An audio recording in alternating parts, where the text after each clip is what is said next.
Depuis 10 ans, 2D6 Plus Cool fait vivre des parties de jeux de rôle qui ont du cœur, à travers son podcast et sa chaîne YouTube. Trop souvent absente de nos aventures, l'émission mérite pourtant, elle aussi, sa fin.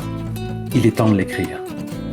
Passé cet épisode, nous nous laisserons le temps de cuisiner un numéro d'adieu. Si tu as un témoignage ou une anecdote sur l'émission, n'hésite pas à nous la faire parvenir sous une forme audio, par le moyen de ton choix. À plus tard.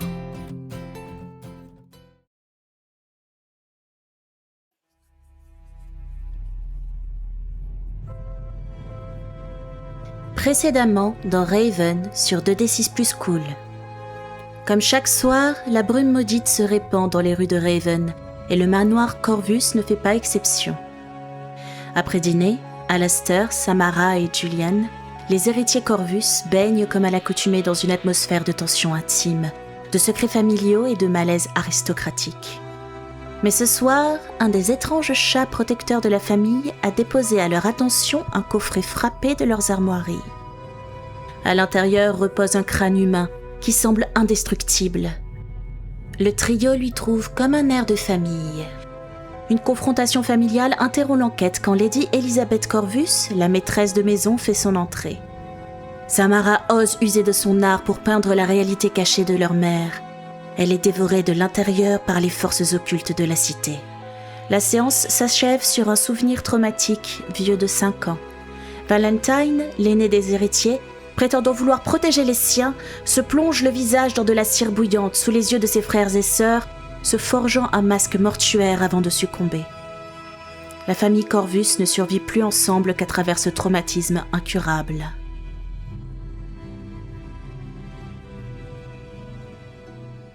Nous allons donc reprendre ce conte qui suit la vie et les aléas de nos membres de la famille Corvus. Nous allons le reprendre non pas dans les couloirs sombres, poussiéreux et mystérieux de la demeure, mais dans les espaces ouverts et toujours changeants des rêves. La nuit est profondément avancée. La même nuit durant laquelle nous vous avons découvert à la précédente session. Vous avez fini par aller vous coucher. Et Alastair, où te mènent tes rêves lorsque tu croises dans ton sommeil Aliénor? Je pense que c'est un endroit impossible, par définition. Je pense que c'est la nuit, dehors, là où personne n'a le droit d'aller, sous peine d'une mort certaine. C'est dans un jardin recouvert de neige, un jardin qui semble public, avec des bancs noirs en ébène, et un rouge-gorge sur un arbre, qui nous regarde et qui semble bénir notre union. Je me souviens de sa main dans la mienne. Si seulement j'arrivais à discerner son visage. Est-ce que son visage ne t'apparaît jamais, ou est-ce que il y a des fragments que tu réussis à percevoir et à maintenir en ta mémoire quelques instants, quelques heures après le réveil? J'y arrive parfois, mais au réveil, il ne me reste que des bribes. Je me souviens quand même de cheveux aussi noirs que cette ébène des bancs, mais c'est à peu près tout ce qui reste. Un parfum aussi, un parfum très délicat que je n'ai jamais retrouvé ailleurs. Et pour l'instant, nous n'en sommes pas encore au réveil. Tu es toujours dans ce jardin que tu viens de décrire. La neige recouvre le sol, les végétaux. Peut-être que tu ne ressens nul froid. C'est là la qualité des rêves.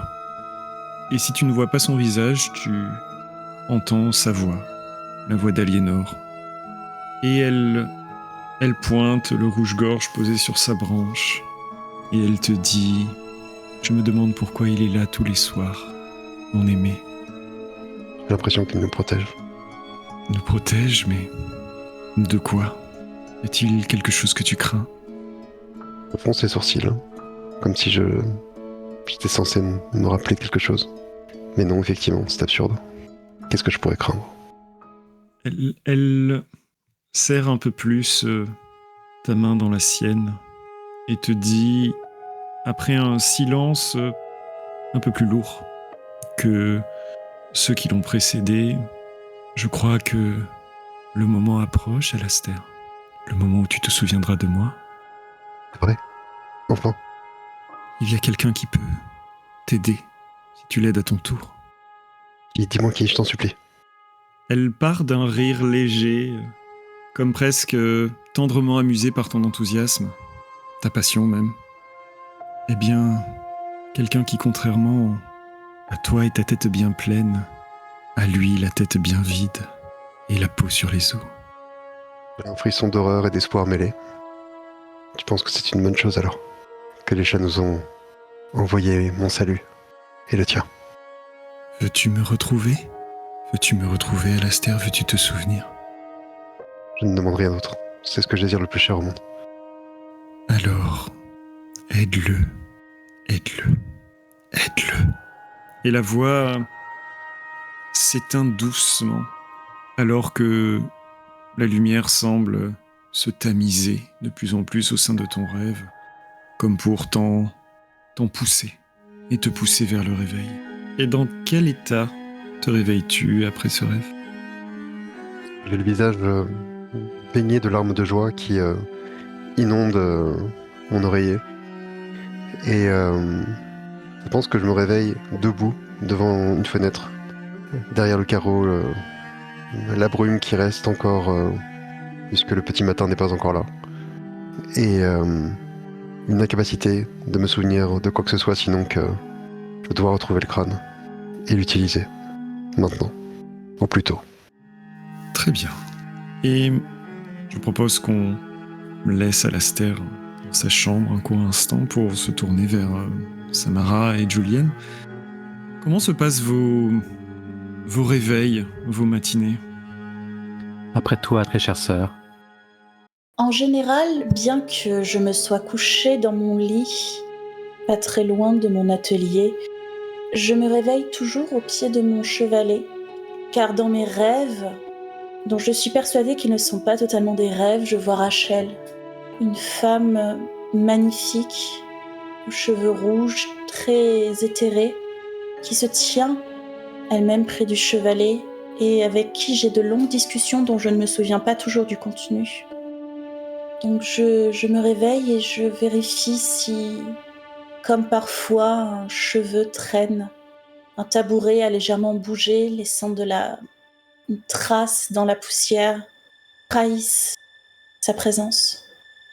Il y a même une odeur dans l'air, une odeur très très particulière, probablement propre à Raven, l'odeur que laissent les fantômes. Ils ont beau être éthérés, ils laissent une trace, comme une odeur d'azur qui se maintient dans l'air quelques heures après leur passage et qui là aussi te confirme qu'elle a été là. Et je crois que ce matin, cette aube, il y a quelque chose de différent qui s'est passé dans la nuit car je me réveille avec de la peinture sur les doigts. Quand je regarde la toile qui avait été abandonnée, non achevée, sur le chevalet, je me rends compte que, à main nue, j'ai dessiné une caricature de crâne par-dessus mon œuvre, la ruinant. J'ai les mains qui collent. Peut-être que Rachel m'en a parlé cette nuit, mais je ne m'en souviens pas forcément. Je vais te demander, est-ce que ce serait une utilisation possible de l'une de tes actions, Samara? Alors, j'ai une action maudite. C'est dans tes cœurs. Ouais, voilà. Ouais. Celle que j'ai cochée, c'est votre travail révèle une vérité qui peut vous aider, mais la complication, c'est elle n'est pas forcément inaccuracy. Cela provoque... Vous voyez ce que je veux dire? J'ai du mal à traduire à pied levé. Ce serait imprécis. Il y a le risque c'est imprécis, merci. Voilà. Est-ce que c'est un instant système de jeu où on décortique façon bouline?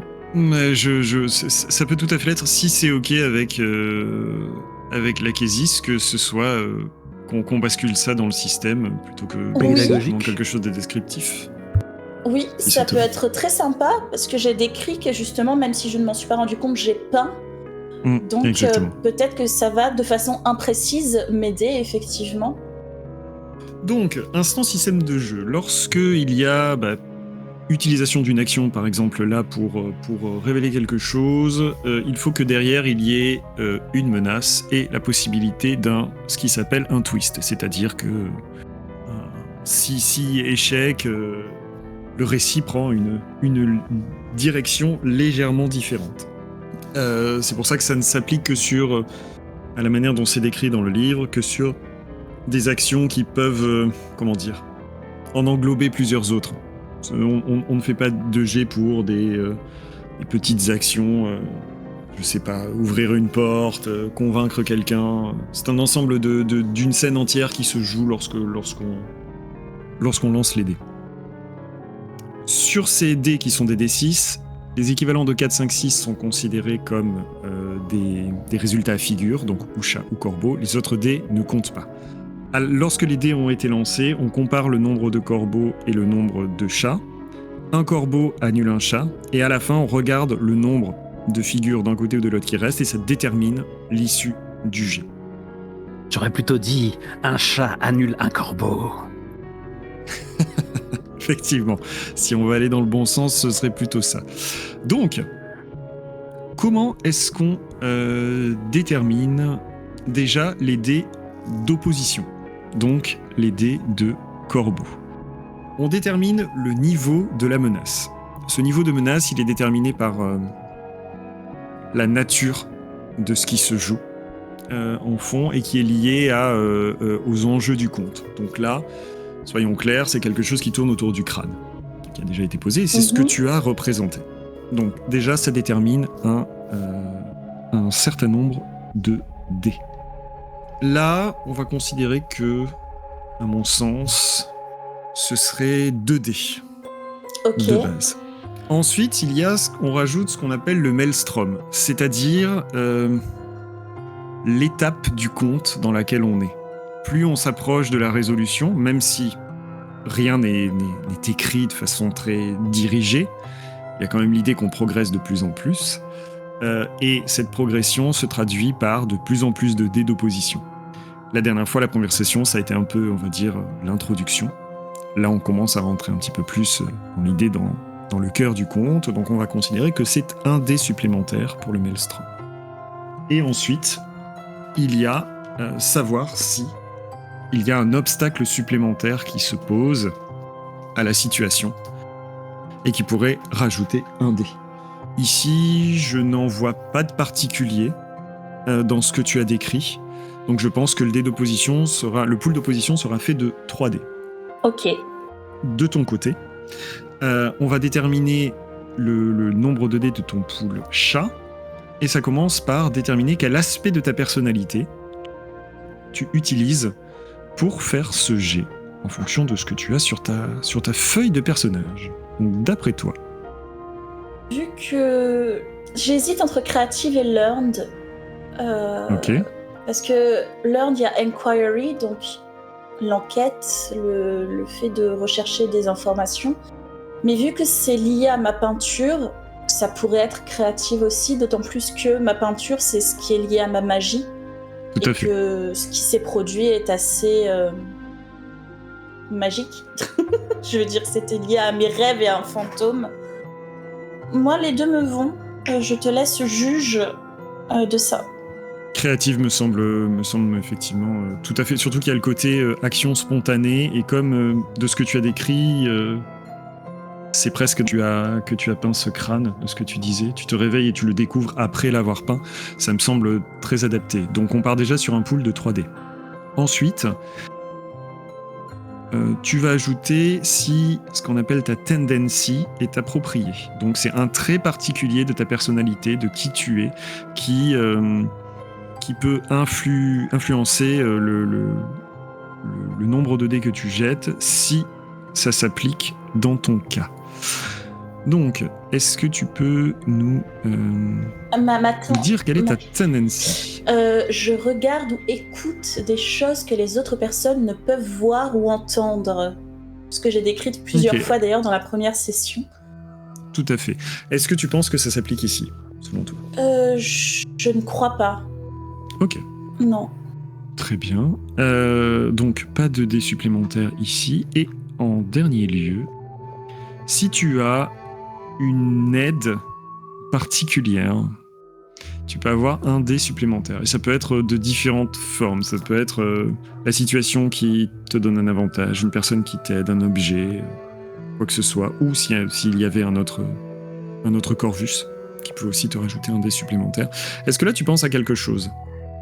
Peut-être le fait que cela fait plusieurs années que je parle à Rachel et que j'ai l'habitude de décrypter les indices et les choses qu'elle provoque. Ça pourrait être... Ça me semble très bien, effectivement. Donc, ça nous rajouterait un dé supplémentaire. Tu serais donc à 4 dés opposés, 4 dés chats opposés à 3 dés corbeaux. Sachant que, dans tous les cas, que ce soit pour n'importe lequel des poules, il y a un maximum de 5 dés possibles. Ok, Bah, écoute, je t'invite à faire ton jet. on va commencer par les dés corbeaux. Donc j'ai 2 corbeaux. C'est terrible. Ouf, ok. Et les dés chats maintenant. J'ai 1. Oula. 2. Je suis à l'équilibre. J'ai 2 chats et 2 corbeaux. Eh bien, donc, dans ce cas, quand c'est à l'équilibre ou quand il reste un chat ou un corbeau, on est sur un résultat, une réussite mitigée. Donc, une réussite avec un coup ou une conséquence. Est-ce que tu peux décrire ce que fait Samara pour essayer de comprendre un petit peu ce qu'il en est? Est-ce que tu rajoutes des gestes supplémentaires? Est-ce que tu essaies de parler à Rachel malgré son absence là présentement? Est-ce que tu fais quelque chose de particulier? Je me rends compte que peut-être qu'il ne faut pas que je me concentre sur l'image représentée et je plaque une feuille de papier sur le crâne qui est pratiquement sec et je passe du fusain pour essayer de distinguer les volumes, pour voir si le message se cache dans les volumes de la matière, dans les creux, les bosses du médium, pour révéler une autre image cachée. Et par là même en finissant de ruiner le tableau sur lequel je travaillais.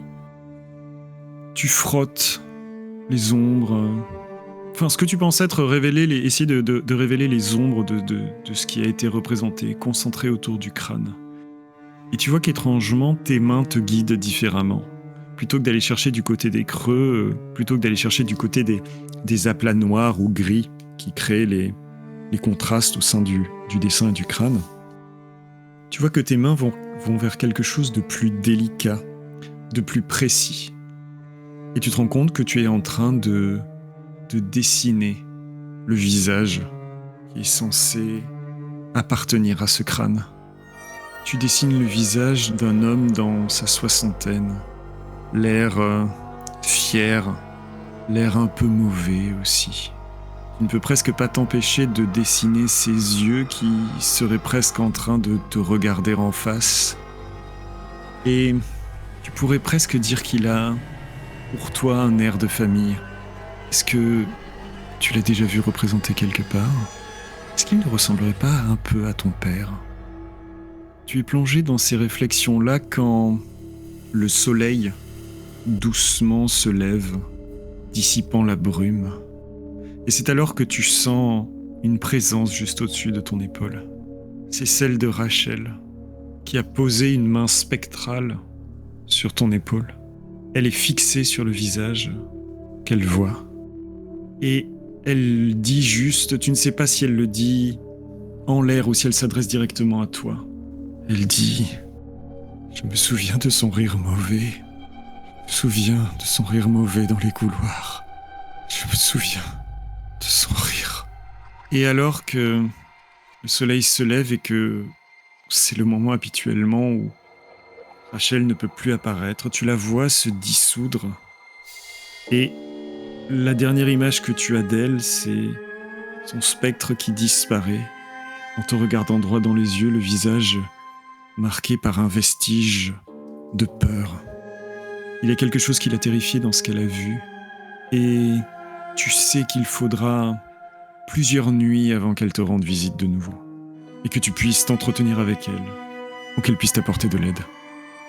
Je lâche mon fusain, vu que j'avais encore de la peinture à moitié sèche sur les doigts. Maintenant, la poudre a créé une sorte de pâte, une croûte, que je commence à gratter de mes ongles. Et je prends la décision d'apporter ce portrait à mes frères, pour leur demander s'ils l'ont déjà croisé ailleurs dans la maison, dans cette immense maison, dans ce labyrinthe, sur les murs quelque part. Ok. Eh bien, je te propose qu'on te laisse là et qu'on se tourne vers Julienne. Ouais, ça va pas être la même ambiance. Comment est le matin pour Julienne ? Je pense qu'on a un plan sur la lourde double porte fermée, la seule chose que j'ai décrite de mon aile, puisque j'étais pas inspiré la dernière fois, mais où j'avais expliqué qu'elle était verrouillable de l'extérieur, et c'est le cas. Enfin, elle semble avoir été verrouillée, on le distingue dans la pénombre, et on entend juste la voix de Julienne qui bugle de l'autre côté. Mon cognac, Pattersby ! Cognac ! Et juste quelques instants après, il y a une main qui, fermement, dépose un verre de cognac à l'endroit où elle le fait d'habitude, sur ta table de nuit, probablement.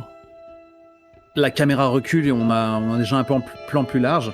Donc on a un point de vue sur le lit à baldaquin. Mère a dû se ruiner à l'époque, parce que c'est de l'acajou sombre, qui prend souvent une teinte sanguine à la lumière des bougies, parce que étrangement, contre toute attente, Julienne n'a pas développé de phobie pour cet accessoire. Le lit en lui-même a connu de meilleurs jours, parce que comme le moindre mobilier de la pièce, les tapisseries et les boiseries, tout a été à un endroit ou un autre scarifié à l'arme blanche. Et qui plus est, Julian est lui-même attaché à son propre lit, quoi. Il n'est pas en mesure de se libérer. Il a visiblement passé une sale nuit, comme toutes les nuits. Cheveux en bataille, yeux fiévreux, il a encore de la sueur qui coule à ses tempes. Et il attend que, comme chaque matin, Jane daigne libérer son maître.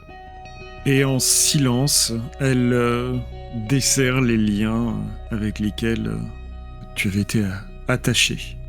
Et elle attend que tu sois... Que le sang revienne un peu dans tes poignets pour te tendre le verre de cognac qu'elle a posé initialement sur ta table de nuit. Il s'en saisit fébrilement, manquant de le renverser. Il boit goulûment comme si sa vie en dépendait. Il fait claquer sa langue. On n'a plus de Valsandre. Valsandre étant un nom fictif de cognac. C'est tout ce qui nous reste, monsieur, mais s'il faut, j'irai en récupérer. Vous savez simplement que c'est un produit rare et que la guilde en demande un prix conséquent. Je suis sûr que vous ferez des merveilles, Jane. Et alors qu'il fait mine de s'asseoir, retrouver ses esprits et être capable d'affronter la journée, j'imagine bien son pied qui bute sur un cendrier en onyx qui est vraiment plein de cigares qui se répandent sur le tapis persan. Toute cette pièce est en bordel. Ce sont des objets sans doute de grande valeur, mais qui ont été traités avec la pire des désinvoltures. C'est un véritable crime. Donc il piétine les mégots sans faire plus attention, quoi, part à la recherche d'une chemise. Et il faut imaginer qu'au niveau teinte, au niveau de la pièce, on est dans du velours noir ou du brocart bordeaux. Et pendant que tu cherches frénétiquement une chemise, en fond, on a Miss Battersby qui sait exactement où se trouve la chemise que tu cherches et qui va la chercher sous un tas de vêtements qui a été posé probablement dans un coin. Elle la sort, la secoue d'un geste, te dit « Elle est là, monsieur ». Et elle l'ouvre pour te permettre de la passer plus facilement. Je pense même qu'elle l'aide à s'habiller. Tu sais, genre, il tient la pose et elle fait le nécessaire, quoi. Façon Downton Abbey. Pendant qu'elle est en train de t'habiller, elle regarde le cendrier dans lequel tu as shooté et le bazar général, le chaos général de la pièce. Et elle te dit « Dois-je encore me restreindre à ranger votre chambre, monsieur ?» Naturellement. Vous risquez de vous blesser de nouveau et de me donner encore beaucoup de travail. Mais là est votre fonction et c'est votre plaisir, n'est-ce pas ? C'est mon rôle. Oui. Nous sommes d'accord. Dois-je demander à ce que les chevaux et le coche soient sortis pour vous amener en ville aujourd'hui ? Oh oui, par pitié, Jane. Vite. Faisons et finit son verre. Peut-être une petite collation serait tout de même la bienvenue. Ma foi, N'allez pas partir le ventre vide, et elle regarde le verre. vous êtes une vraie mère pour moi. Je ne suis pas sûr que votre mère approuverait. Qu'importe. Lâche-t-il toujours avec un sourire en coin qui fait ressortir une fossette. Bien, dans ce cas, je vais faire servir quelque chose dans la salle pour le repas. Parfait. J'espère vraiment qu'on l'a... Là, c'est moi qui parle. J'espère vraiment qu'on l'a payé bien.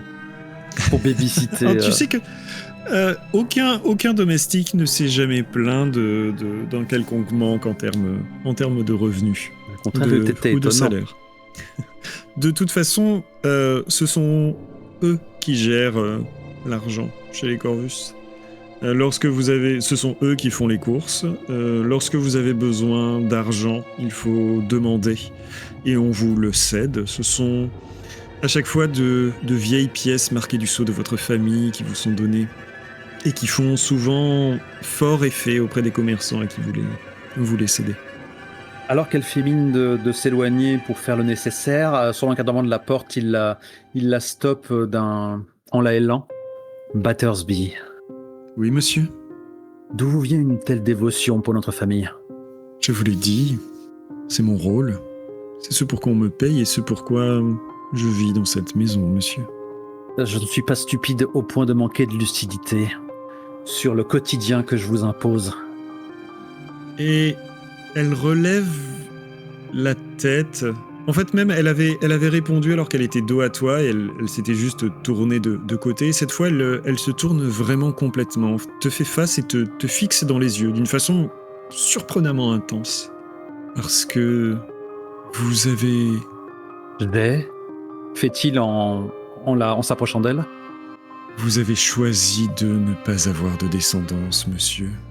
Alors il faut vous prémunir de tout mal tant que possible pour rester un héritier Corvus. Dès l'instant où elle a dit ça l'a totalement stoppé dans son jeu. Parce que naturellement, quand elle a parlé de l'honneur que ça représentait, etc., il s'apprêtait à être un peu... il s'apprêtait à flirter un peu avec elle. Mais dès l'instant où elle parle de descendance et de ce qu'il s'est interdit, naturellement, il y a tout le roleplay, parce que c'est le mot qui convient, qui cesse totalement, et peut-être l'espace d'un instant, l'armure qu'il endosse tous les jours, qui s'est peut-être défaite et qui est tombée lourdement comme ça.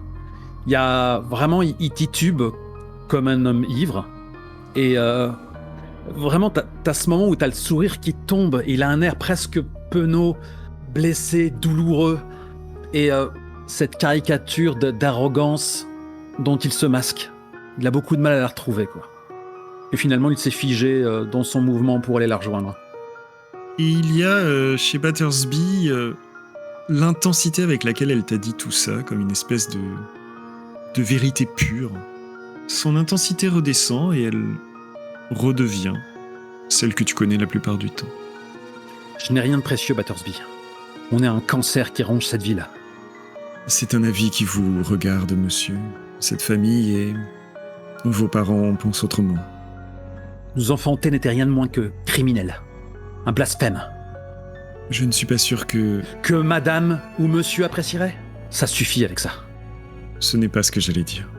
Je ne suis pas sûr que quelqu'un comme Feu, votre frère Valentine, considérait la chose de telle manière. Elle a appuyé sur le bouton Valentine, le bouton vaille comme il l'appelait. Du coup, il a vraiment une sorte de dodelinnement de la tête et il balance le verre dans sa direction. Naturellement, il ne la touche pas. Le verre se brise derrière elle et elle ne tressaille pas d'un cil. Absolument pas. Effectivement, elle Mon ne bouge imbécile de frère s'est sacrifié pour rien. pas. Êtes-vous sûr que ce n'était pour rien, monsieur?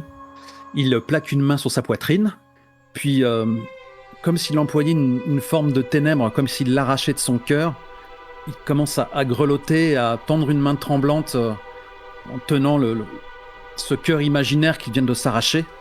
Et peut-être que juste le temps d'un battement d'aile à la fenêtre qui a juste coupé le fin rayon de lumière qui éclairait la pièce, vu que les tentures sont toujours fermées. L'espace d'un instant, il a juste les yeux comme dégoulinant d'une liqueur noire, et on distingue derrière lui différentes silhouettes squelettiques, spectrales, terrifiantes, comme floues dans une sorte de mouvement rapide. Puis le cauchemar est passé en un battement de cils et il déclare nous sommes toujours maudits. Toujours. Son sacrifice a été vain. Il est mort pour nous, pour rien. Si les sacrifices sont douloureux dans l'instant, insupportables même peut-être, ils trouvent parfois leur sens des années plus tard, monsieur. Eh bien, je perds patience. Je guette les fruits d'un tel sacrifice. Les fruits tombent le plus souvent au pied de l'arbre, monsieur. D'un geste de la tête te salue et fait demi-tour et dit simplement « Je vais préparer votre collation et demander au cocher de préparer les choux. » Et elle sort. Alors qu'elle le laisse et qu'elle quitte la pièce, on a juste un plan sur le Capharnaüm devant lequel il se tient planté, apprêté comme elle l'a laissé. Il a juste la tête basse. Est-ce qu'on laisse Julian ici ? Ouais, on fera une ellipse et il rejoindra le reste de la bande. Je propose qu'on revienne vers Alastair qui était quand même le plus pressé lorsqu'on l'a laissé. Eh bien, comment est-ce que tu enchaînes avec ton réveil et ton rêve ? Je pense que donc je me réveille, comme je le disais, debout devant la fenêtre et un peu comme un automate, je fais un quart de tour et je me dirige à grands pas vers le foyer principal, le salon. Il y a déjà beaucoup d'activités dans la maison Corvus. Est-ce que l'activité s'arrête ? Les domestiques sont toujours là, à aller, venir, nettoyer, apporter. Un balai que tu as vu, que tu as toujours connu depuis tout enfant, mais tu ne croises personne d'autre, ni ton frère, ni ta sœur, ni tes parents. Personne de ton sang en tout cas. Et tu rejoins le salon. Tu avais parlé du crâne, est-ce que c'est ça que tu cherches à... Oui, pardon, tout à fait. À moins que l'un de vous, que ou Samara ou Julian ait fait quelque chose avec le crâne, il se trouve toujours au même endroit. On avait prévu d'aller l'enterrer dans le jardin, donc je pense qu'on a pu le laisser dans le salon. Ça me semble cohérent.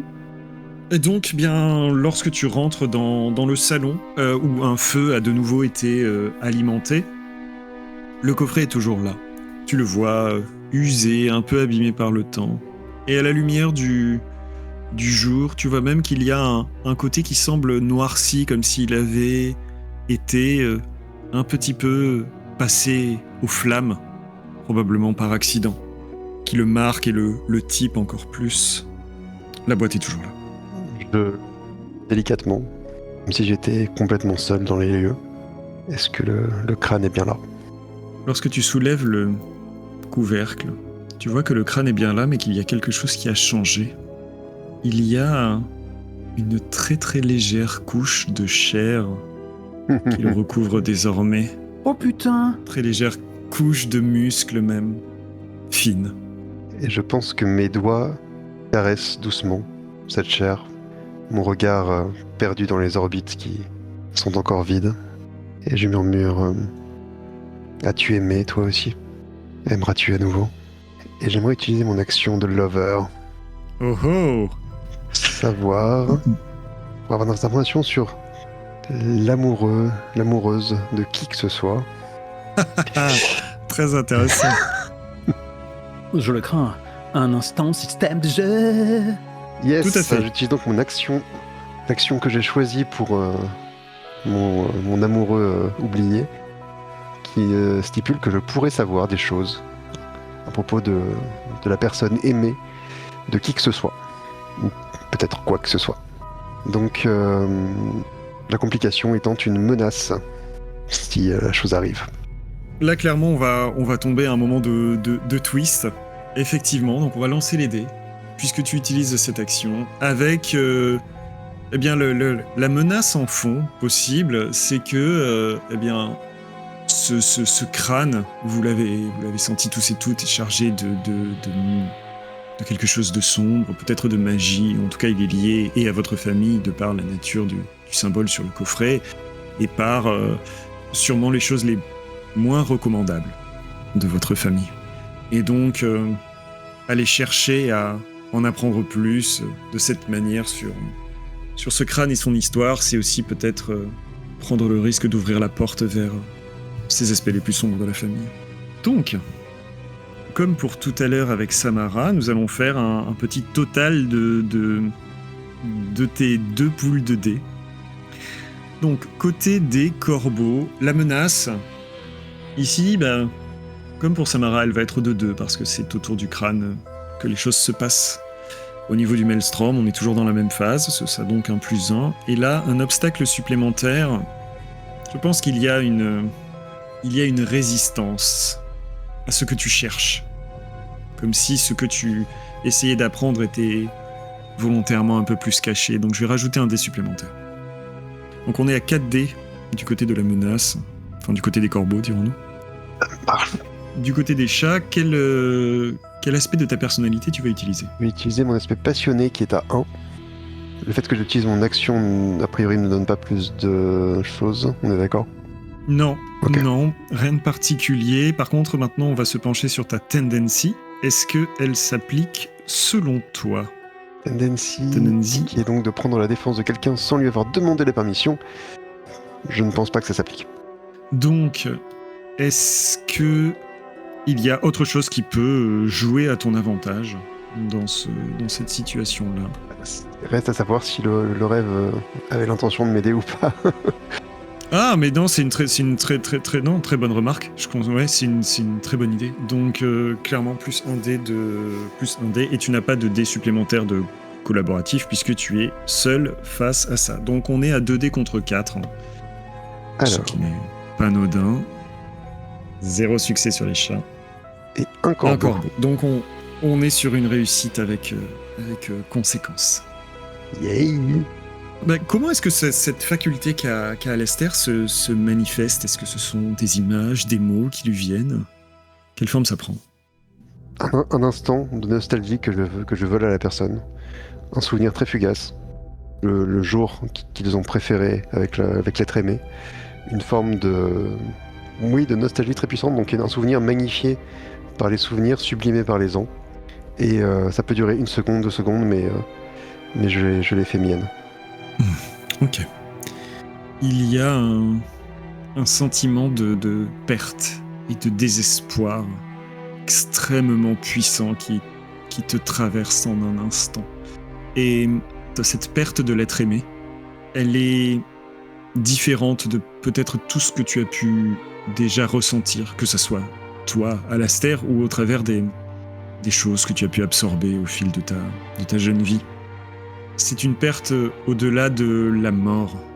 C'est comme si l'être aimé de cette personne avait été, dans son entièreté, happé par quelque chose, amené ailleurs, son âme prise et arrachée à ce monde.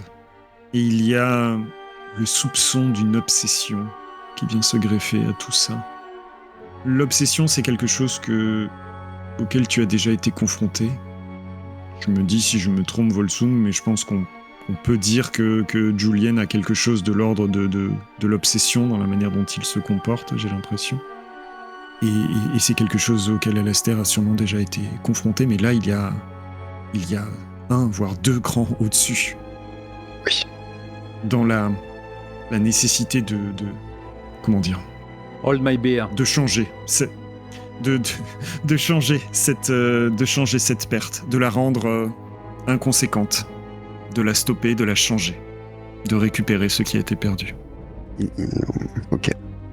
Il y a une main légèrement tremblante qui se pose sur mon visage, avec un sourire qui s'étend sur mes lèvres, et je dois murmurer des choses incohérentes comme la mort, je n'y peux rien, je ne peux pas la vaincre, mais quelque chose qui la surpasse, peut-être que là je pourrais. Et ça reste une réussite partielle, une réussite avec un coup. Et alors que tu murmures un prénom qui te vient après toutes ces sensations, le prénom de Polly, et qui est clairement le prénom de cet être aimé dont tu as ressenti la perte malgré toi, il y a un miaulement désagréable qui vient d'un peu plus loin dans la pièce. Et tu vois Pearl qui te regarde de ses yeux jaunes et qui, comme le savent si bien faire les chats, te montre sa désapprobation.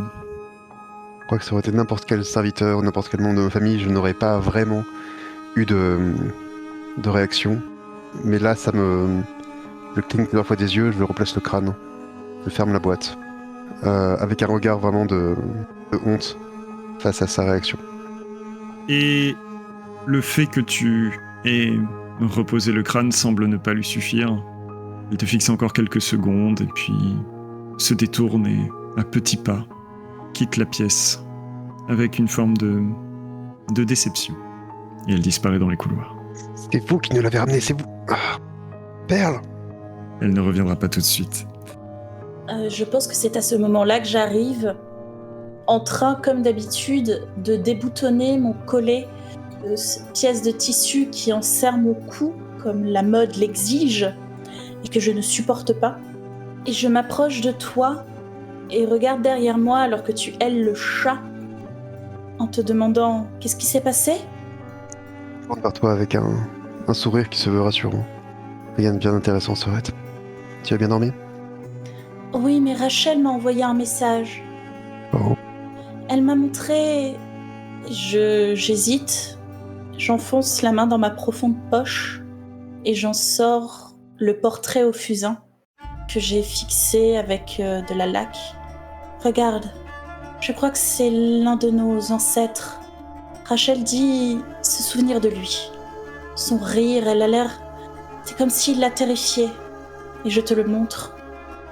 Je reste perdu dans ton dessin, avec un regard un peu vitreux, un peu perdu entre beaucoup de problèmes, de souvenirs. Mes yeux remontent vers toi sans vraiment connecter avec ce que tu viens de dire.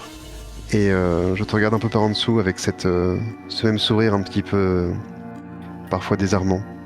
Et je te dis, il faut qu'on prenne soin de notre frère. Je sens qu'il va si mal. Julian ? Oui, hier il était... Enfin, tous les soirs je pense. Dans un état de nerfs très troublant. Julian brûle la chandelle par les deux bouts depuis longtemps maintenant. Je sais qu'il ne faut pas sauver les gens contre leur volonté, mais... ce n'est pas l'envie qui me manque. Je n'ai jamais osé le peindre. Jamais complètement, je n'ai jamais rien fini. J'ai peur de ce que je verrai. Et moi, la seule fois où j'ai essayé de le soigner, eh bien, je m'en mords encore les doigts. Alors je sais, c'est délicat, mais seulement il a accepté de nous entendre. Il débarque dans la pièce, en train de jongler avec une pomme. On enterre Poe et on passe à autre chose. Ce n'est pas Poe. Tu manges aujourd'hui, c'est bien. Prescription du docteur. Regarde qui c'est. Je te montre le portrait. C'est un message de Rachel, le spectre qui vient me voir la nuit. C'est le portrait craché de père. Oui, mais je ne pense pas que ce soit lui. C'est un de nos ancêtres, clairement. Rachel a l'air de penser qu'il était terrifiant. Elle a épuisé ses forces pour me parler de son rire horrible. Et il est possible qu'il tente de revenir, dis-je avec un geste théâtral en ouvrant le coffret pour révéler le crâne et sa chair qui commence à... Oh ! l'oreille. On dirait une expérimentation de Julian. Il y a le visage de Julian qui s'illumine, un peu comme Michael Sheen dans Twilight, parce qu'effectivement, il est fasciné par ce spectacle macabre, et il peut pas s'empêcher de lancer un regard vers le croquis. Tu es sûr de ce que tu avances ? Une ordure de plus de notre arbre généalogique, et qui refuse de rester sous terre ? Eh bien, Rachel n'aurait pas épuisé ses forces pour m'expliquer à quel point la mettait mal à l'aise. Elle n'avait vraiment pas l'air bien. Alors jetons-le dans un puits.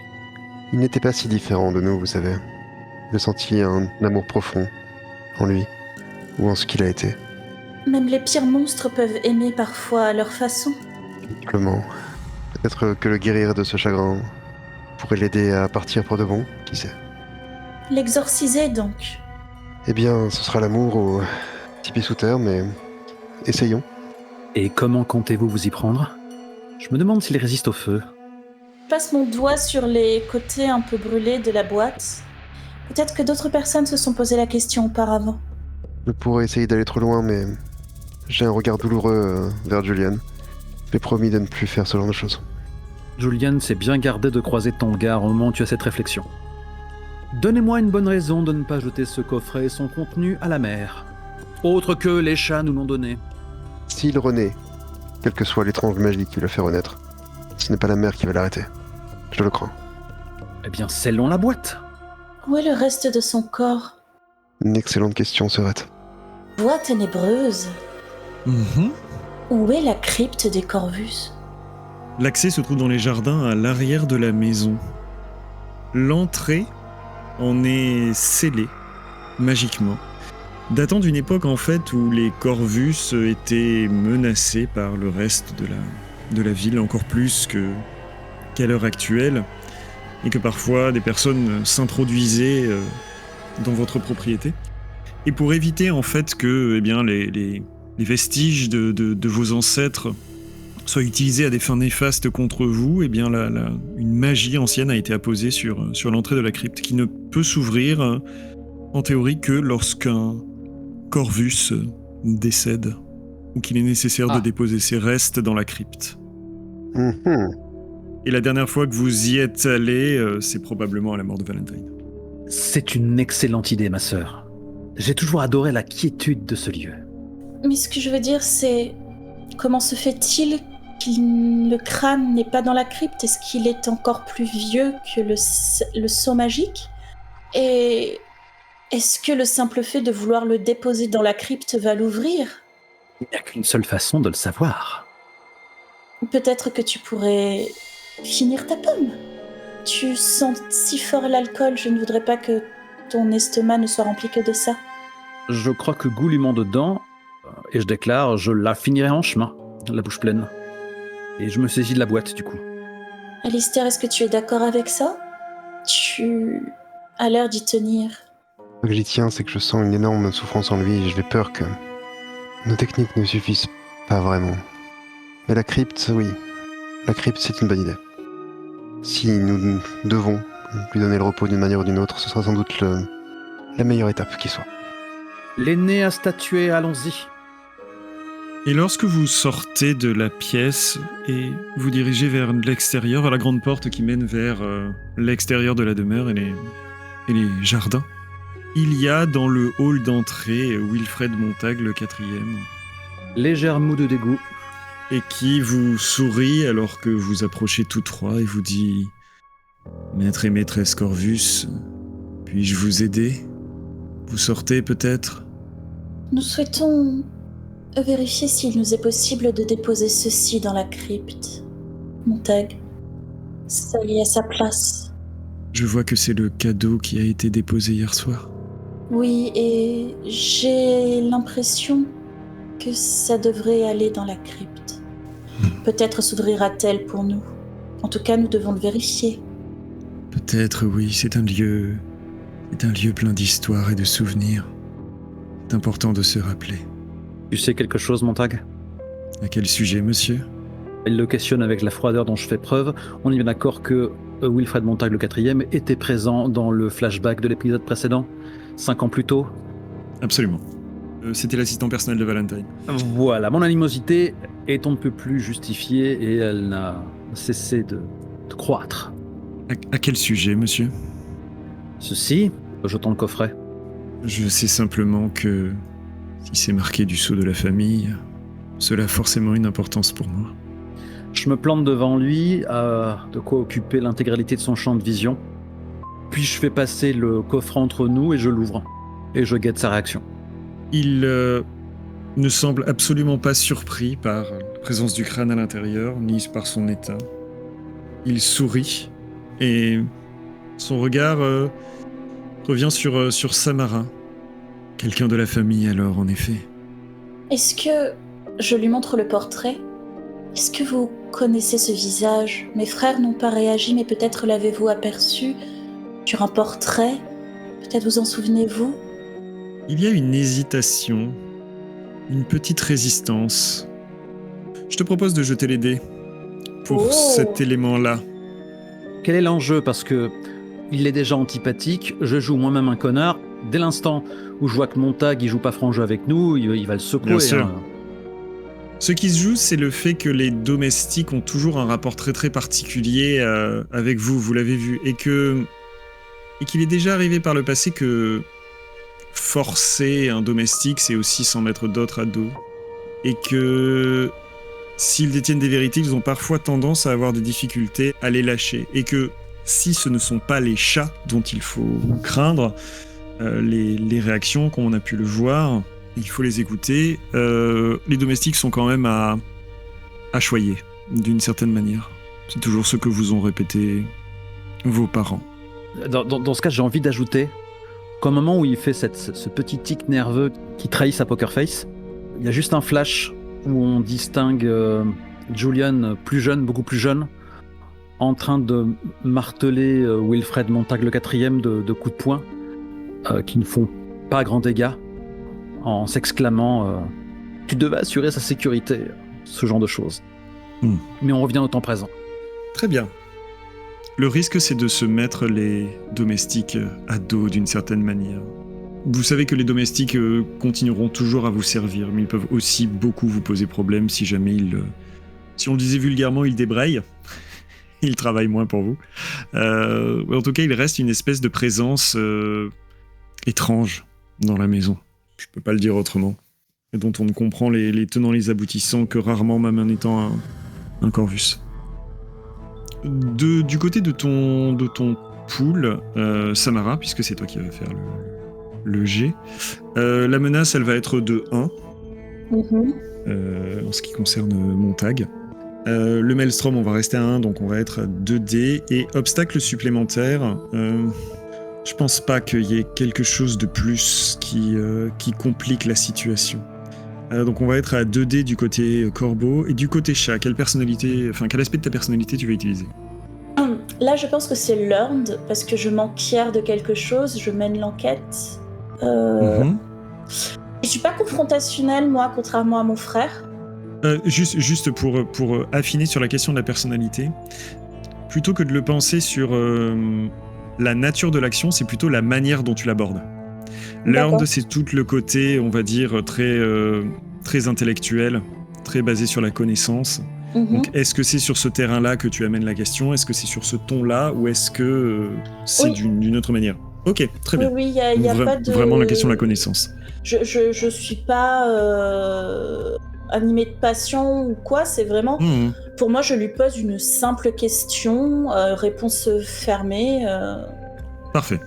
Et je ne sais pas si la présence confrontationnelle, justement, de mon frère n'est pas un obstacle, justement. Je pense qu'avec le rapide flashback qu'a décrit Volsung, je pense que ça te rajoute un dé supplémentaire, parce que c'est comme une espèce d'adjonction à toutes les tensions émotionnelles qui se jouent à ce moment-là entre vous. Il n'y a pas de quoi. Donc il y aura un dé supplémentaire, et est-ce que, ça c'est pour l'aide d'un Corvus, et est-ce qu'il peut y avoir un autre élément d'aide ? Il a été décrit que le coffret avait été ouvert, le crâne est là, donc je pense que c'est un effet d'influence supplémentaire. Ça fait 3D de ton côté, et est-ce que ta tendency, tu vois et entends des choses ? Je ne suis pas sûr que ça s'applique. À part s'il y a le fantôme d'une servante qui m'indique qu'il est en train de me mentir derrière lui. Là, non, je pense pas que ce soit le cas. Mais l'idée est cool. L'idée est cool, mais là je pense pas que ce soit le cas. Ça me ferait... 3D. 3D pour moi et 2D côté corbeau. Corbeau, ok. Ouais. Il y a un corbeau. Je vais encore faire je fais encore une égalité et un chat. Donc, on revient de nouveau à un succès mitigé. Il hésite. Il te dit j'ai l'habitude de passer par la galerie des portraits de la maison. Oui, je l'ai déjà vu. Il s'agit de Clarence Corvus, le grand-oncle de votre père. Donc grand-oncle au sens frère de son grand-père. Est-ce que, au niveau des dates, ça correspondrait au fait qu'il ait été mis au tombeau avant la posée du sceau, ou est-ce qu'au contraire, ça correspond pas et ça rend ça encore plus bizarre ? Non, ça rend ça encore plus bizarre, clairement. Ok. Et du coup, c'est là que je pose vraiment ma main libre sur l'épaule d'Alistair et j'interpelle Julienne en disant « Mais comment est-ce qu'il a pu être sorti du tombeau alors ? De la crypte ?» Un cœur brisé peut aller très loin, tu sais. N'importe, il a fait son temps. Parce que naïvement, je pars du principe que nos serviteurs ne sortiraient pas des bouts de cadavres de la famille de la crypte. Je ne pense pas non plus, a priori. Allons-y, nous en aurons le cœur net. Je demande comme ça à la cantonade, est-ce que le nom de Polly vous rappelle quelque chose ? Je regarde la réaction du serviteur. Il est sincèrement surpris. C'était le nom de l'épouse de Monsieur Clarence. C'est ce que je craignais. C'est le nom d'une poupée que Portia m'a offerte lorsque j'étais petite. Je crois que je l'ai encore. C'était une femme remarquable, une grande Corvus. Une gentillesse et d'un savoir unique. Que lui est-il arrivé ? Elle a disparu une nuit, sans que l'on en sache beaucoup plus, monsieur. Je suis déçu. Déçue ? C'est horrible. Naturellement. Ce que j'ai senti en lui, sa détresse, était un chagrin à briser le cœur, plus fort que le chagrin du deuil. Il pense vraiment que cette perte est supérieure même à la mort.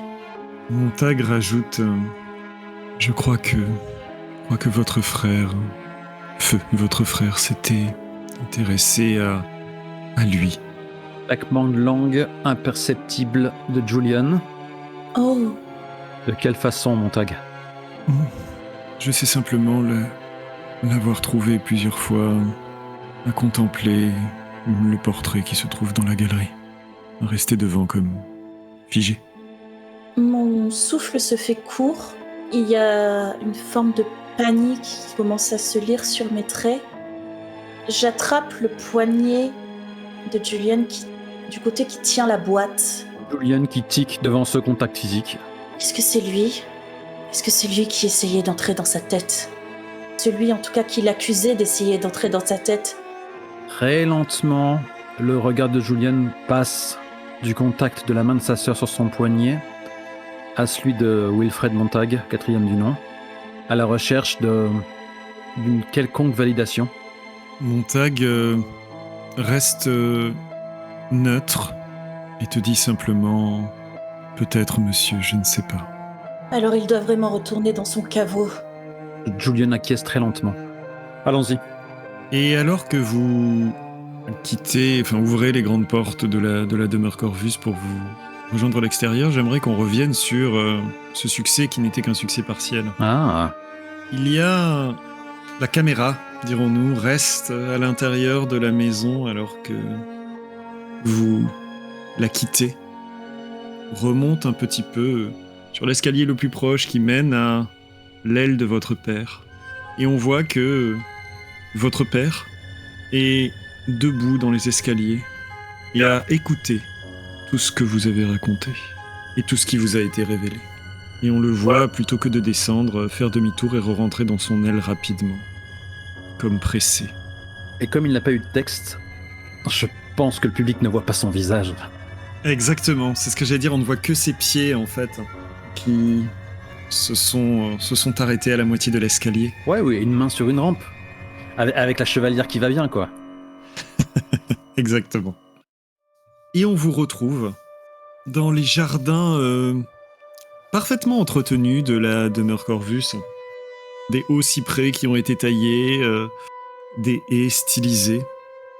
Et le jardin est comme une forme de point de résistance face à la forêt quasi sauvage qui occupe la plus grande partie du terrain de votre propriété.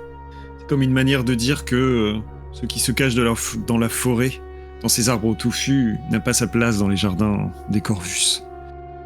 Les allées sont pavées, l'endroit est agréable. Vous savez qu'on y trouve une petite mare près de laquelle il est fort agréable de se poser lorsque le temps est plus doux. Puis il y a à droite à gauche les vestiges d'un passé dont vous ne connaissez rien. Des statues d'ancêtres, peut-être, ou d'alliés, que le temps a commencé à abîmer. Des représentations de végétaux, d'animaux sculptés. peut-être aussi par un ancien membre des Corvus. Et puis à l'arrière de la maison, il y a cette ouverture, ce caveau auquel on accède par de grandes marches de pierre qui mènent à 2 lourdes portes scellées, avec le sceau des Corvus gravé finement à même la pierre, et que le temps, la mousse et l'usure n'ont pas du tout affecté. Et lorsque vous approchez de la porte, il y a comme un frisson dans l'air, un souffle, et un léger froid qui vous passe au fil de la peau, alors que vous entendez comme un verrou fictif qui s'ouvre, et que la porte de la crypte s'entr'ouvre suffisamment pour que vous puissiez tirer les portes. Et derrière, un escalier qui descend dans l'obscurité. Sensation exquise. Je ne pensais pas à nouveau fouler du pied cet endroit de mon vivant. Même pas pour l'enterrement de nos parents. Comptes-tu mourir aussi jeune? Tout peut arriver. Es-tu pris dans tel égoïsme que cela ne te dérangerait pas de partir avant nous? C'est plus facile. Facile, dis-tu. Bien sûr. Ce sont ceux qui restent qui souffrent. Et vous le savez tous très bien. N'as-tu aucun amour pour nous? Mais quel est le rapport? En général, on ne veut pas faire souffrir ce que l'on aime. J'entends, ma sœur. Hélas, mon instinct de conservation est inexistant. Je pense que si c'était réellement le cas, tu ne t'acharnerais pas à ce point pour te faire du mal. Je vis pleinement. Ce n'est pas de la vie, Julian. Ce n'est pas de la vie. Non. Le caveau nous laisse entrer. Dépêchons-nous. Et je t'emboîte le pas.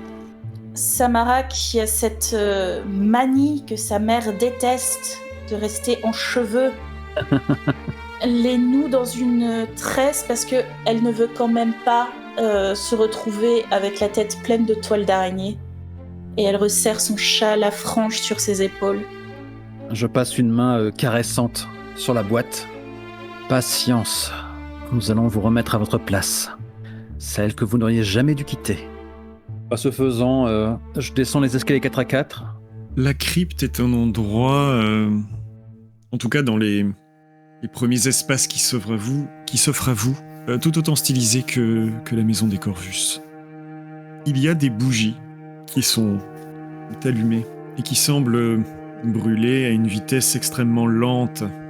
Peut-être les domestiques ont-ils accès, eux, à l'endroit pour l'entretenir. Les caveaux sont tous travaillés avec grand soin.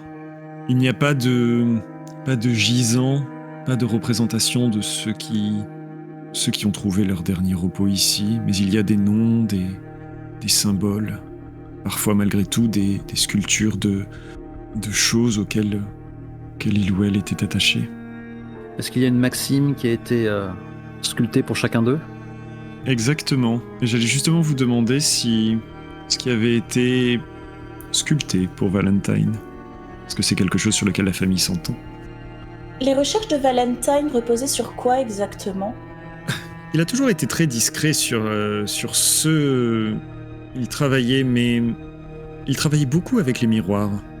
Les miroirs et la question des reflets. Pourrait être une tête de lion entourée d'ailes, et les ailes se rejoignent et forment un miroir. Oh, je pensais plus à une phrase, mais c'est sûr, c'est joli. Cette sculpture, cette tête de lion stylisée, en reflet, vous la trouvez vite une fois les escaliers descendus. Elle se trouve dans la section qui est dédiée à votre génération et la précédente. Il y a une sœur de votre mère, décédée très jeune, que vous avez à peine connue, qui s'y trouve, et la tombe de Valentine.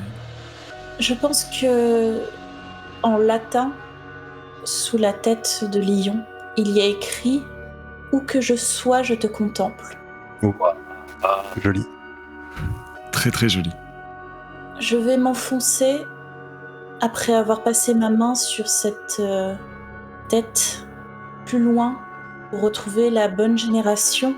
Et je veux en profiter pour essayer d'assouvir une curiosité qui me ronge depuis des années. Je vais chercher le nom de Rachel. Oh, très très intéressant. Je ne sais même pas si c'est une Corvus ou si c'est une ancienne servante. Je ne sais pas qui c'est, je sais juste qu'elle est liée à la famille. Tout à fait. Eh bien ça va demander de se plonger... Parce que tu te rends compte que dans les premières tombes et les premiers tombeaux que vous croisez, tu ne vois pas ce nom, et vous allez arriver à l'endroit que vous visez, la tombe que vous espérez trouver en termes de génération, de ce que vous a dit Montag, et tu n'as toujours pas de trace de Rachel. Ce qui veut dire que si tu veux trouver de la trace, cela implique de se plonger un petit peu plus loin dans la crypte. Et tu sais que plus on descend dans la crypte des Corvus, plus on remonte loin, plus les risques sont grands de croiser des choses que l'on n'a pas envie de croiser. Je me tourne vers mes frères et je leur dis « Vous n'avez pas l'habitude de les voir, peut-être ne devriez-vous pas m'accompagner ?» Et justement, je regarde derrière ton épaule, Alastair, et je tends l'oreille un instant, avant de me refiger sur toi. Hors de question que je vous laisse aller seul faire ça. Nous avons trouvé le tombeau pourtant. Je veux savoir où est Rachel. Je veux savoir si elle est l'une de nos ancêtres. Et moi je vais te défendre quoi qu'il arrive. Déposons le coffret et suivez-moi si vous le voulez, même si j'aimerais que vous ne le fassiez pas. Le déposer ne suffira pas. Que veux-tu dire ? Il faut qu'il aille à l'intérieur. Tamara tremble parce qu'elle n'avait même pas envisagé ça. Est-ce que ce ne serait pas, d'une certaine façon, irrespectueux ? Il lâche un rire sec. Et lui, ne crois-tu pas qu'il manque de respect à refuser de rester à sa place ? L'a-t-il vraiment souhaité ? On lui a pris sa tête. Et pourtant, sa tête semble avoir des plans. Est-ce que vous croyez qu'il essaie de revenir et que c'était ce qu'il essayait de faire à Valentine ? Prendre sa place ? Est-ce que je m'imagine des choses horribles ou est-ce que c'est une possibilité ? Est-ce qu'il peut encore nous surprendre de nos jours, sur cette île maudite ? Je te le disais, chère sœur, l'amour fou peut être une étrange moteur. J'en trouve le coffret pour voir si la résurrection a progressé. Ou c'est imperceptible. Ouais, c'est très léger. Tu as l'impression en tout cas que si ça s'était complètement figé, cette chair légèrement musculeuse qui entoure le crâne serait un petit peu plus sèche. Là, elle continue d'être luisante, comme une chair très, très fraîche. Mm-hmm. On dirait les écorchés du musée, mais en pire. Le vieux Clarence est très impatient. Bon, donnez-moi le coffret, vous avez plus de force que moi si vous voulez essayer d'ouvrir le tombeau. L'idée m'est venue en chemin, sans quoi je serais venu équipé. Justement, il y a quelque chose qui attire votre regard sur ce tombeau devant lequel vous vous êtes arrêté, puisque c'est de ça dont il est question. Le tombeau lui-même est très sobre. Il n'y a pas de sculpture, contrairement à ce que l'on a décrit pour Valentine. Il y a une seule phrase qui a été gravée sur le coffret de marbre gris que constitue la tombe. Il y a simplement marqué « à jamais là pour te retrouver ». Et sur les bords de la plaque qui couvre la tombe, vous notez qu'il y a de très légers éclats, comme si... Elle a été forcée avant nous. Ce que tu évoquais, Julienne, quelqu'un avait, à un moment donné en tout cas, utilisé un outil pour le forcer. Ouais. Comment est-ce possible ? Le verrou ? Cela signifie qu'un membre de notre famille ou qu'un servant est responsable de son retour. Après tout, ils nous sont tellement dévoués. Il aurait donné l'ordre avant même de mourir ? Et ils doivent le suivre ? C'est possible. Un servant, je refuse de le croire. Je soupçonne, et peut-être ne devrais-je pas le dire tout haut, mais notre père me semble suspect.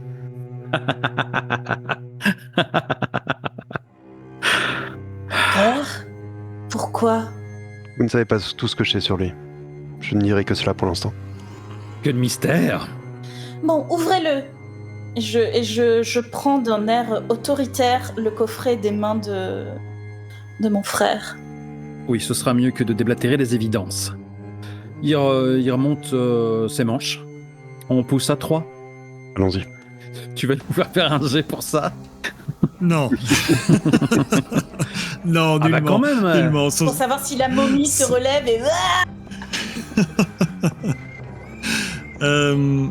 Non, là, pas de menace, pas de twist particulier sur cet instant-là. Est-ce que les simulationnistes vont bien?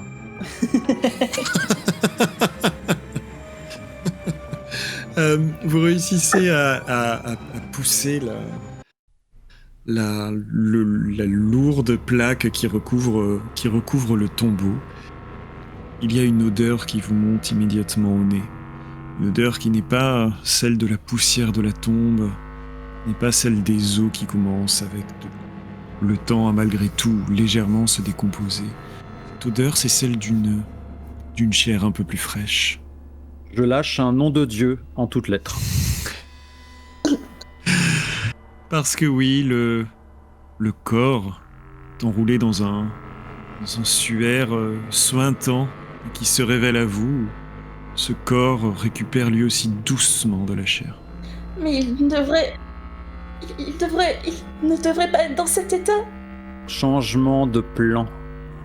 Je pense que réunir la tête et le corps est une très mauvaise idée, en définitive. Les chats ont eu de l'instinct de nous confier ce crâne. Navré pour l'effort en vain, mon frère. Je cherche l'un des chandeliers pour voir si je peux le décrocher du mur. Oui, sans problème. Ah, tu peux pas t'en empêcher. Et en panique, je l'attrape et je le plante dans le cœur. Yeah. Quel sens de l'initiative, ma sœur. Oh, je ne suis pas au bout de mes surprises. Là, c'est forcément quelque chose qui peut prêter un twist. Donc, Entre-temps, j'avais saisi le coffret et je déclare, oh, si ma main était prise, j'applaudirais.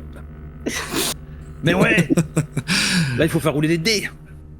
Ouais, allons-y, clairement. Donc, du côté, on va faire l'inverse. On va commencer par tes dés chats, parce que c'est quand même toi qui es à l'initiative de l'action. Donc, quel élément de ta personnalité tu utilises là? Alors là, ça peut pas être rationnel, c'est forcément passionné.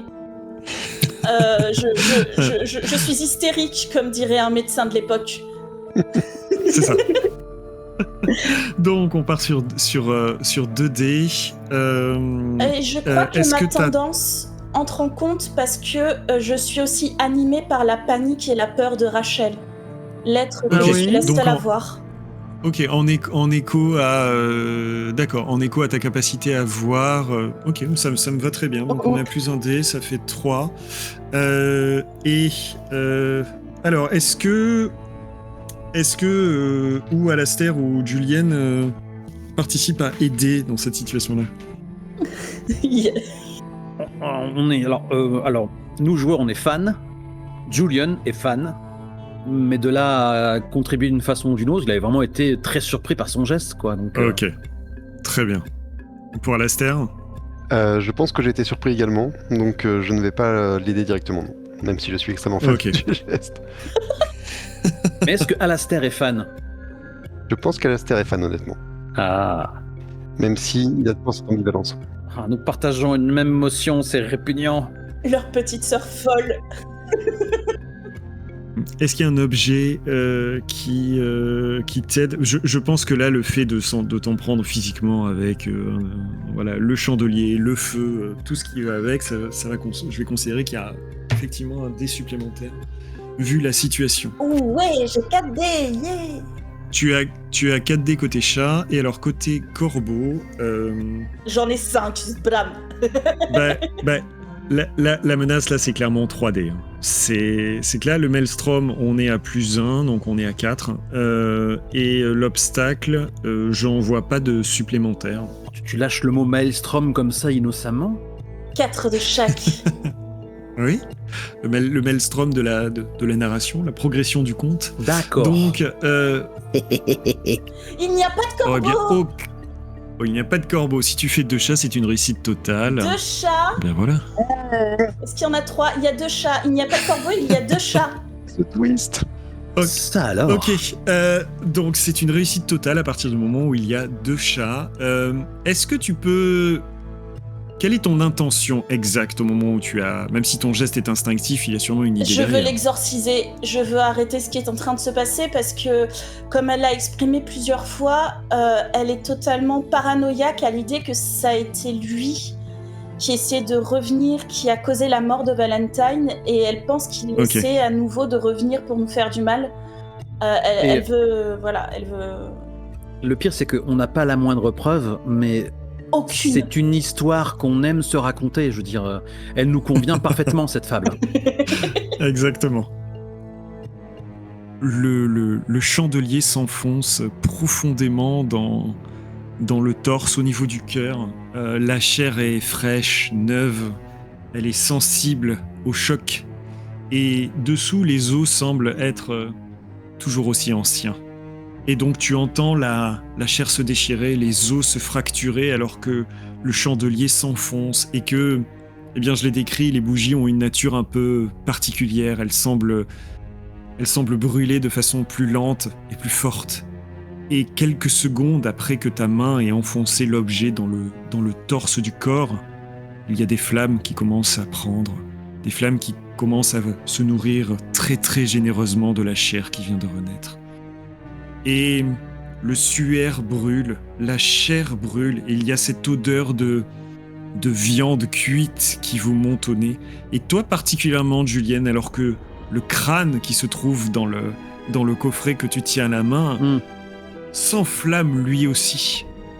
Je pense vraiment que je laisse échapper un rire de dément en assistant à ce spectacle. Et je n'ai même pas le réflexe de lâcher la boîte. Et il y a ces flammes, ton rire, cette fumée à l'odeur si particulière qui se répand dans les tunnels bas de plafond de la crypte. Et vous entendez comme un souffle particulier. Et vous ne savez pas comment, mais des corbeaux sont réussis à rentrer. Qu'est-ce que j'ai fait? Et ils ont peut-être profité simplement de l'ouverture de la crypte. Peut-être guettaient-ils quelque chose. Mais vous entendez leur battement d'ailes qui résonne dans le silence de la crypte. Ils viennent se poser tout autour de vous, mais leur regard n'est pas posé sur vous, Corvus encore vivant, ils sont bien posés sur ce qui reste du corps et du crâne. Et il ne restait plus que nos ennemis héréditaires pour assister au spectacle. Et quel spectacle lorsque vous voyez les corbeaux fondre sur toi, Julienne, mais surtout sur la boîte. D'un coup, ils font tomber au sol. Ils commencent à picorer les restes du crâne et vous voyez, lorsqu'ils réussissent à le briser en deux, ce qui ne devrait pas être visible. C'est l'âme qui restait à l'intérieur, comme une âme prisonnière, probablement l'âme de Clarence Corvus. Et vous l'entendez en écho hurler de douleur alors que son âme est dévorée par les corbeaux. Et vous le savez amener ailleurs, Les chiens. de l'autre côté. Je l'ai tué.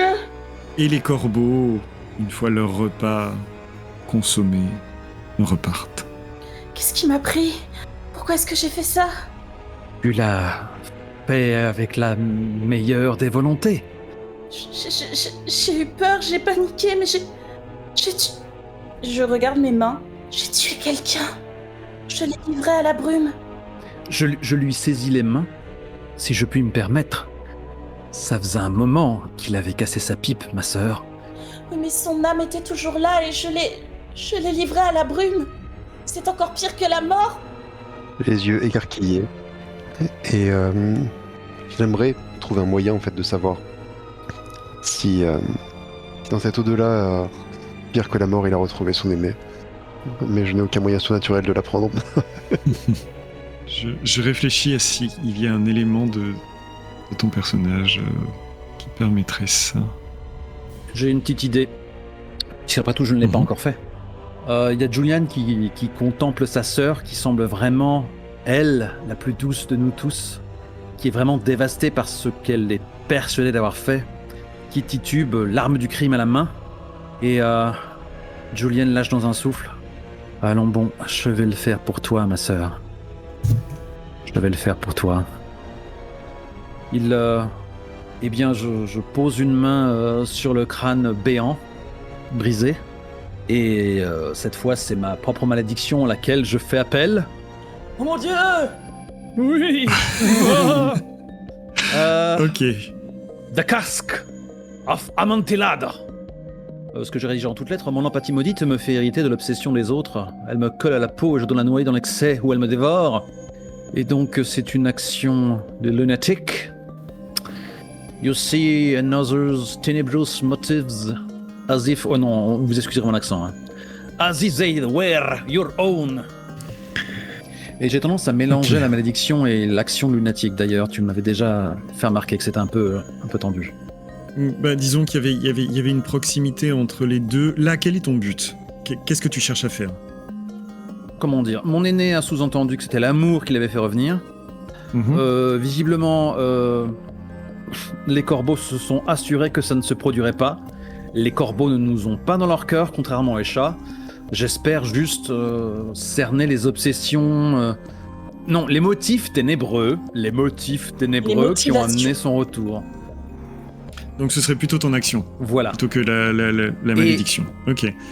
Et au plus tôt, c'est la tombe que je vais toucher.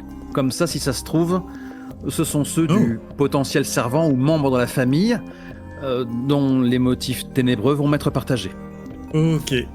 Bah, décris-moi comment est-ce que Julian agit et fait vivre cette capacité qu'il a. Eh bien, la caméra est très très rapprochée du corps du démon coupable. Pour simuler, comment dire, la nervosité vraiment à fleur de peau, faut imaginer que c'est une succession de cuts tremblants, très saccadés. D'ailleurs, en soi, c'est une succession de plans qui rendraient n'importe quel public quelque peu nauséeux. Mais donc, à ce moment-là, à l'instant où il a posé la main sur la pierre, il a été saisi d'une transe. Ses yeux roulent dans leurs orbites, quitte à disparaître derrière ses paupières entrouvertes. Et il tâche d'être à l'affût des âmes qui ont été à proximité de ce lieu pour devenir l'une d'elles, pour s'effacer totalement dans cette nouvelle identité, une entité au noir dessein, comme la capacité le laisse deviner. Et il y a vraiment ce moment à la fois délicieux de cesser enfin d'être qui il est, cet ex-docteur Julian Corvus, Oni, et de devenir totalement quelqu'un d'autre, quelqu'un qui n'est peut-être pas tenaillé par sa culpabilité, par sa sensibilité, par ses regrets, les restes calcinés de son code moral, de son empathie, quelqu'un qui est juste obsédé par un seul et unique objectif, qui est, je le devine, de ramener donc à la vie ce cher Clarence. Mais pourquoi ? Et je me permettrai de teinter peut-être davantage ce à quoi ça ressemble dès que je saurai l'identité que j'endosse. Et qui ne me quittera que partiellement. On verra ça, on verra aussi en fonction du résultat. Bien sûr. Alors, clairement, c'est un jet avec twist, avec le risque évident. La menace, c'est que tu te laisses absolument déborder par les émotions auxquelles tu vas être confronté. D'après ce que j'avais compris en lisant les règles en diagonale, donc t'as les jets de base où tu choisis donc un élément de ta personnalité qui n'est pas sans rappeler les approches de Fate Accelerated. Mais quand on fait de la magie, ça devient un genre de super jet. Alors là, si c'est la magie que tu fais, on est dans complètement autre chose. Bah oui. Clairement. Non, je sais pas. Parce en fait, là, tu as utilisé ton action est décorrélée en termes de système de ta magie. C'est juste une capacité que tu as, mais qui n'est pas liée à la magie. D'accord. Ta magie, toi, en plus de la magie de base que vous avez tous et toutes, c'est quelque chose autour de l'obsession, donc c'est plus agir sur la psyché d'un être humain. Et là, la magie, elle a un système qui est légèrement différent et qui implique notamment de sacrifier quelque chose de particulier. D'accord. Toute une mécanique différente. Là, comme je reste dans le registre de ma malédiction, en gros, ça me permet de faire une prouesse sans payer trop cher. Exactement. Toute proportion gardée dans un jeu de pur masochiste. Oui, absolument. Donc, si on regarde du côté de tes poules de dés, du côté chat, qu'est-ce qu'on va voir ? Quel aspect de ta personnalité tu vas utiliser ? C'est irrationnel. Alors en même temps, alors, j'ai beau lui dire, je vais le faire pour toi, ma sœur. C'est quand même la passion, quoi. D'accord. Donc on partirait sur une base de 3D, ce qui semble très bien. Non, je pense que c'est la passion. Je pense pas faire mon munchkin en donnant la couleur de la passion à cette action irrationnelle. Non, clairement. Ta tendency, donc tu avais mis n'avoir aucun self-control. Est-ce que tu penses que ça s'applique dans ce cas-là? J'avais mis n'avoir aucun self-control en me disant, en faisant la revanche, mon Munchkin. Parce qu'au début, j'avais mis en n'ayant aucun instinct de survie. Et je me disais, là, en le rédigeant comme ça va coller à bien des situations où je vais faire n'importe quoi. Ouais, bien sûr. Ok. Et est-ce que là, pour le coup, sur le côté, est-ce que tu penses que ça s'applique? Ouais, je pense oui, parce que bon, il passe son temps à se saouler pour se purger des personnalités qu'il a assimilées, ne serait-ce que partiellement, et qui ne le quitte jamais vraiment, comme on l'a entreaperçu lors des effets spéciaux de début d'épisode. Mais là, le fait parce qu'il peut pas s'empêcher de les aimer, saint imbécile, qui les agonie d'injures, qui est infect parce qu'il veut justement pas qu'ils s'attachent à lui, qui veut pas lui-même les souiller ou éprouver quoi que ce soit, ou qu'il le pleure en étant infect, il peut pas s'empêcher de l'aimer, celle qui est la plus pure de cette maisonnée. Donc, voyant qu'elle s'accuse de tous les maux, il veut au moins en avoir le cœur net, quitte à mentir s'il le faut, bien sûr, mais ça c'est une autre histoire. Mm-hmm. Et donc oui, je sais même plus pourquoi j'ai débuté ce plaidoyer. Ne vieillissez pas, jeunes gens. On parlait de la tendency, mais dans tous les cas, ce que tu viens de décrire, je pense que ta tendency, elle peut s'appliquer, effectivement. Et ce que tu viens de décrire, à savoir le fait que tu le fais aussi... Oui, voilà. En pour gros, Samara. c'est quelque chose qui est excessivement nuisible, et il le fait quand même pour elle. Voilà, c'était Ok, ça donc ça va être... mon fil de pensée. Ça va être le dé supplémentaire, je pense. La situation s'y prête. Et en plus, le fait que les corbeaux soient intervenus, lorsque les corbeaux interviennent, il y a toujours une espèce de temps où la frontière fine entre ce monde et l'autre s'affine. Et donc, ce genre d'action est beaucoup plus propice à réussir. Donc, tu vas être au max de 5D, je pense, sur ce jet-là. C'est bien aimable. Mais... dis-moi. Les corbeaux en face, comment s'opposent-ils? Là, les corbeaux, ils sont... Oui, ils sont je parle repartis, les corbeaux. Je parle des dés blancs. Ah, pardon. Excuse-moi. En face, eh bien, la menace, elle va être... Alors, vous êtes quand même dans la crypte des Corvus, ce qui n'est pas anodin. Donc, j'aurais mis un 1, mais là, je vais la mettre à 2 de base, avec tous les risques naturels. Je peux quand même me rater de façon spectaculaire. J'ai déjà un corbeau. Et moi, j'adore le play to lose. Donc, je dois vaincre ce corbeau, et je dois même le surpasser. Je lance mes 5 dés. Attends, Oui. Attends. En fait, je n'avais pas fini de déterminer le nombre de dés corbeaux que tu as. D'accord. En tout cas, le corbeau à peine apparu, il vient de se faire gober par un chat. Ouais, je pense que tu peux rajouter un corbeau. Je pense que tu vas être à 3 dés contre 5. Un dé blanc de plus, pas de corbeau. Donc, maintenant, nous sommes à neutre. Voilà. Nous sommes à neutre. Un dé de plus, un chat. 2 chats. Oh la vache. Que dalle, plus qu'un dé, 3 chats. Eh ben, Je déteste faire ça, mais c'est tellement naturel. C'est une très très grosse réussite, effectivement, puisqu'on se retrouve avec 3 chats, donc réussite totale sans gros contre-coup. T'es en train de me dire que, en ayant sombré dans l'abîme pour la plus douce des raisons, je vais m'en échapper sans souillure? Ça, je te laisse seul juge de ce que tu souhaites infliger à ton perso, mais moi, je n'infligerai pas forcément beaucoup de choses avec trop de conséquences. Mais effectivement, c'est quelque chose qui va forcément laisser une petite trace sur ta psyché. Écoute, vous m'avez souvent reproché de torturer mes personnages. Quand la chance vient frapper à leur porte, qui suis-je pour la refuser? Et qui es-tu Qui es-tu? Exactement, c'est la question que tu te posais juste avant de poser tes mains sur cette tombe. Qui suis-je? Eh bien, tu te sens étrangement calme alors que tu te vois avancer dans cette crypte, un pied de biche à la main, tes longs cheveux filasses posés sur tes épaules. Ordure. Et que tu te vois, toi, Wilfred Montag, le 4e, te diriger vers... J'ai la tête. Diriger vers cette tombe. J'ai le dos voûté, la tête comme vissée entre les épaules. Et tu n'as qu'une pensée en tête. Il y a enfin quelqu'un d'assez digne dans les Corvus pour accueillir l'esprit de celui que tu servais, celui à qui tu as promis de trouver une solution, promis de lui trouver un corps et un esprit qui lui conviendraient. Tu l'as encore fait, Lachesis. Tu l'as encore fait, tu as deviné le plot. C'est fou. Sorry, ma scène. C'est fou. Je n'ose plus regarder quelque film que ce soit en sa présence. Je la supplie de se taire. Et il y a une forme d'admiration que tu ressens aussi. Une admiration pour Valentine. Parce que Valentine est celui qui saura au mieux accueillir l'esprit de Clarence. Et si ce ne sera pas Valentine, ce sera peut-être plus tard quand ils auront grandi les autres Corvus. Mais Valentine, lui, est le plus brillant. Je m'arrache au contact de la stèle. Je fais quelques pas en arrière. Je vomis. C'était déjà pas forcément ragoûtant dans un sens, ça l'est encore moins dans l'autre. Julienne, est-ce que ça va? Je vais le saigner comme un porc.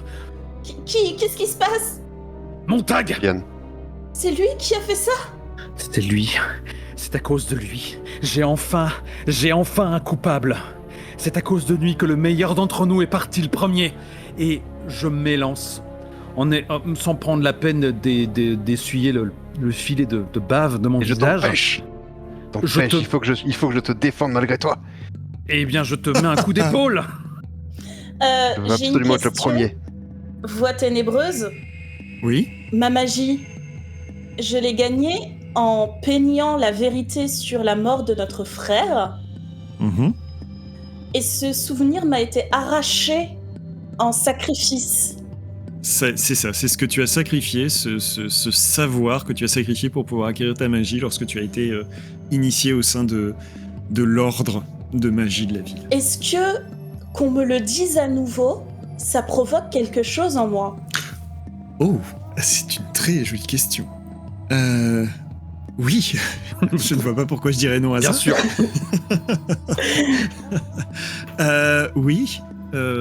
Alors, comment est-ce qu'on va gérer? Parce que là, il y a à la fois la scène avec Alastair et Julienne, la tension entre eux, et toi, peut-être des choses qui te reviennent, ce qui donne au global une scène assez... Oh, l'amour du ciel, qu'est-ce que tu fais, Loverboy? Je crache comme ça entre mes dents alors que j'ai sorti un cran d'arrêt que j'ai toujours sur moi. Mon rôle d'aîné. J'espère que tu ajoutes cela d'un direct dans ma cloison nasale, parce que sinon ça va pas suffire. Aucun de mes adelphes ne mourra si je peux l'éviter. Et je pense effectivement que je vais essayer de te pousser en arrière, hein, tout simplement. Comment le jeu gère ce genre de choses? C'est une très bonne question. J'avais peur que ce soit pas bien, effectivement. Parce que on peut régler ça en bonne entente, hein, la plus belle histoire. Mais bon, on n'est pas là non plus pour ça. On est là pour répétez après moi, la vertical slice. Yeah. Alors, comment s'éthiquent les gens qui n'ont pas forcément nos mêmes habitudes alimentaires? Et quand je fais des blagues sur les simulationnistes, c'est une blague, bien entendu. Qu'est-ce que le jeu, comment le jeu considère qu'il faut gérer by the book tout conflit entre PJ? Est-ce que c'est en bonne entente? Est-ce qu'il faut faire le plus de succès possible? Ce n'est pas clairement adressé, puisque ce qui est adressé à chaque fois, c'est le côté méta-situationnel, à savoir une tension, un risque de menace qui est généralement lié à ce qui se joue en fond dans le conte, donc pas forcément à ce qui se joue du côté des PJ, et ensuite les poules de dés et le résultat qui fait basculer dans un sens ou dans l'autre. Les tensions entre PJ ne sont pas adressées, il me semble. Je vois. Est-ce que le livre lui-même encourage des tensions au sein même de la fratrie ou C'est pas dit explicitement, mais... Ou alors c'est Scooby-Van? Non, le ton c'est clairement pas Scooby-Van. J'ai cassé le... Ah non, c'est... Moi ça me semble normal qu'à un moment il y ait des tensions entre Corvus. Simplement, c'est pas adressé tel quel. Si on devait le résoudre, c'est la question de la menace qui est souvent quelque chose extérieur à vos personnages, qui devrait quantifier ça.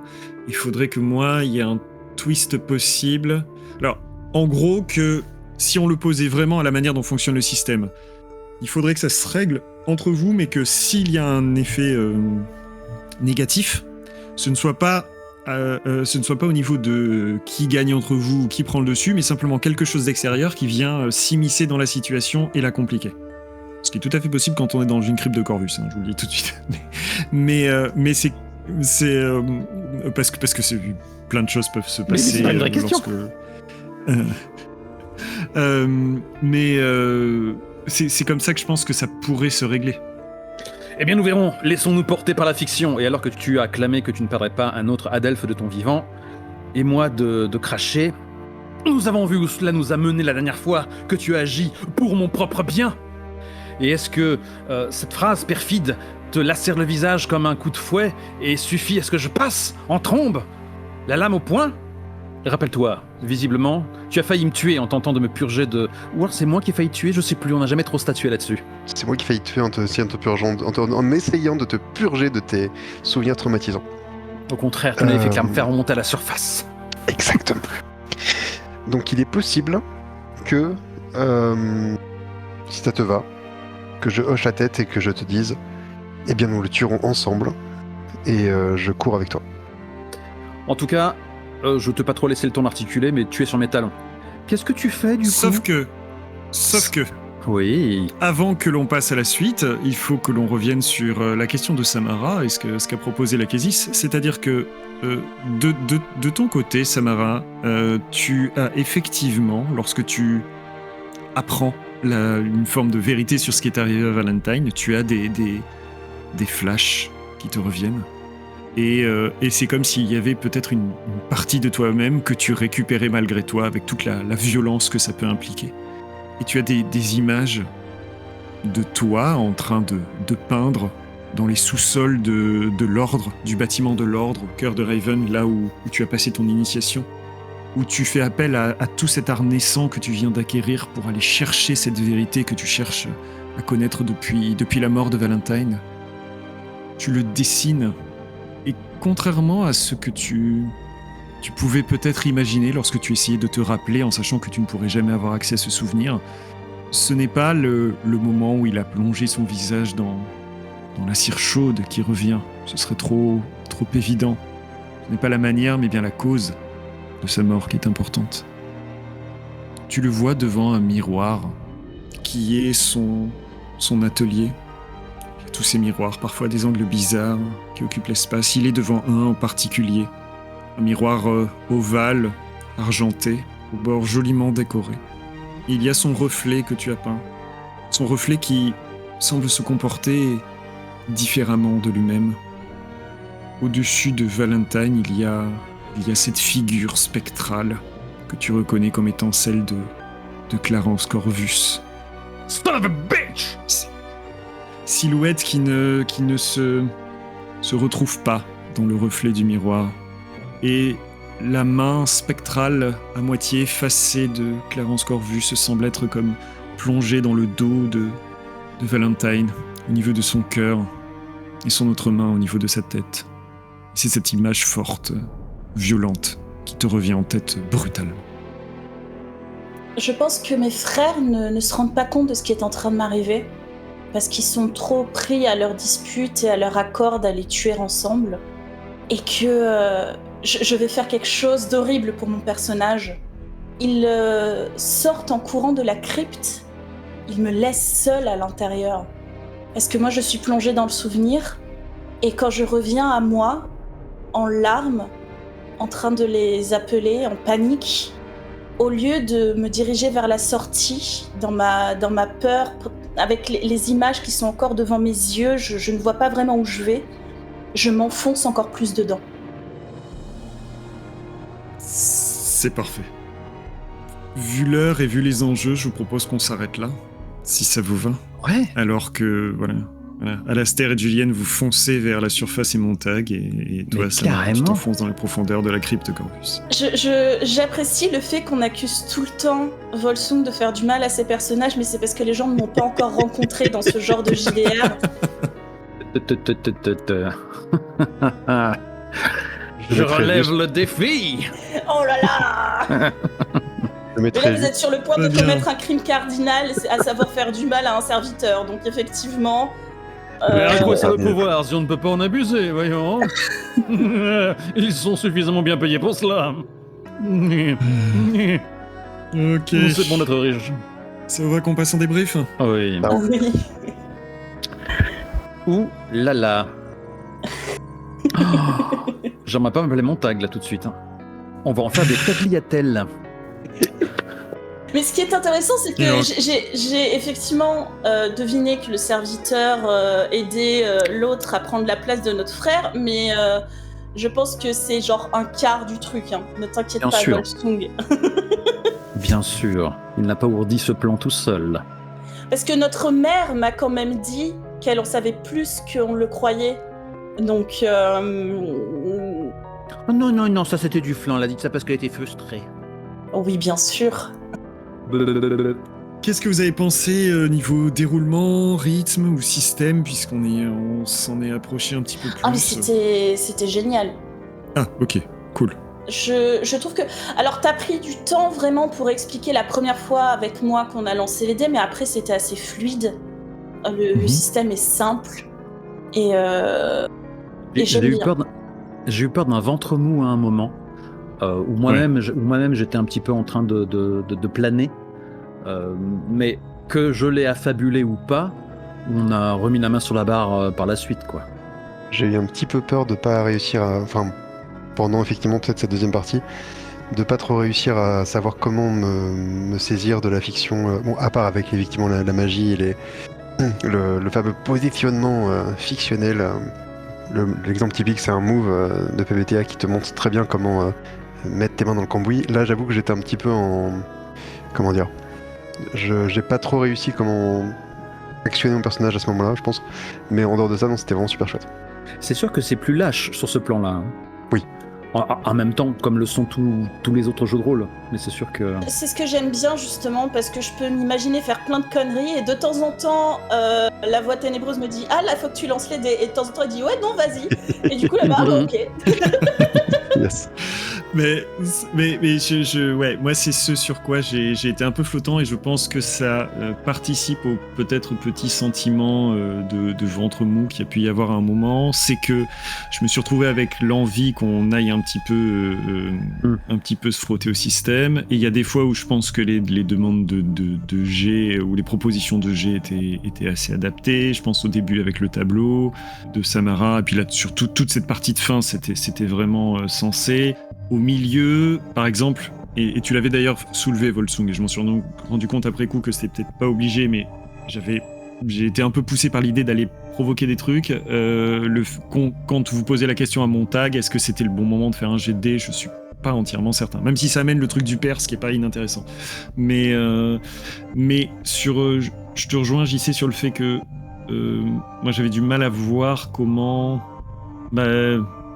il était possible effectivement pour vous parfois de se saisir complètement de la fiction, là où je pense un move aurait permis de guider les choses. Voilà.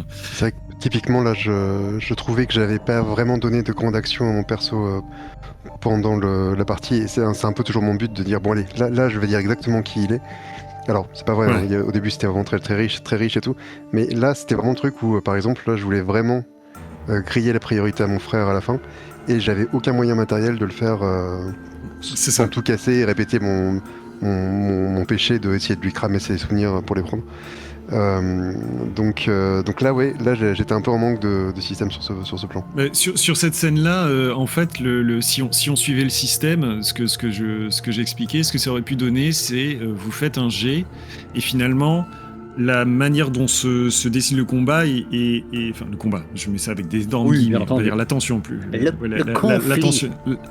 Le conflit, la tension entre vous, elle ne pourrait se résoudre que par l'arrivée d'un élément extérieur. Là, par exemple, ça aurait été, je sais pas, vous dégagez énormément d'énergie négative par la tension que vous faites dans un endroit qui est peuplé de choses dérangeantes.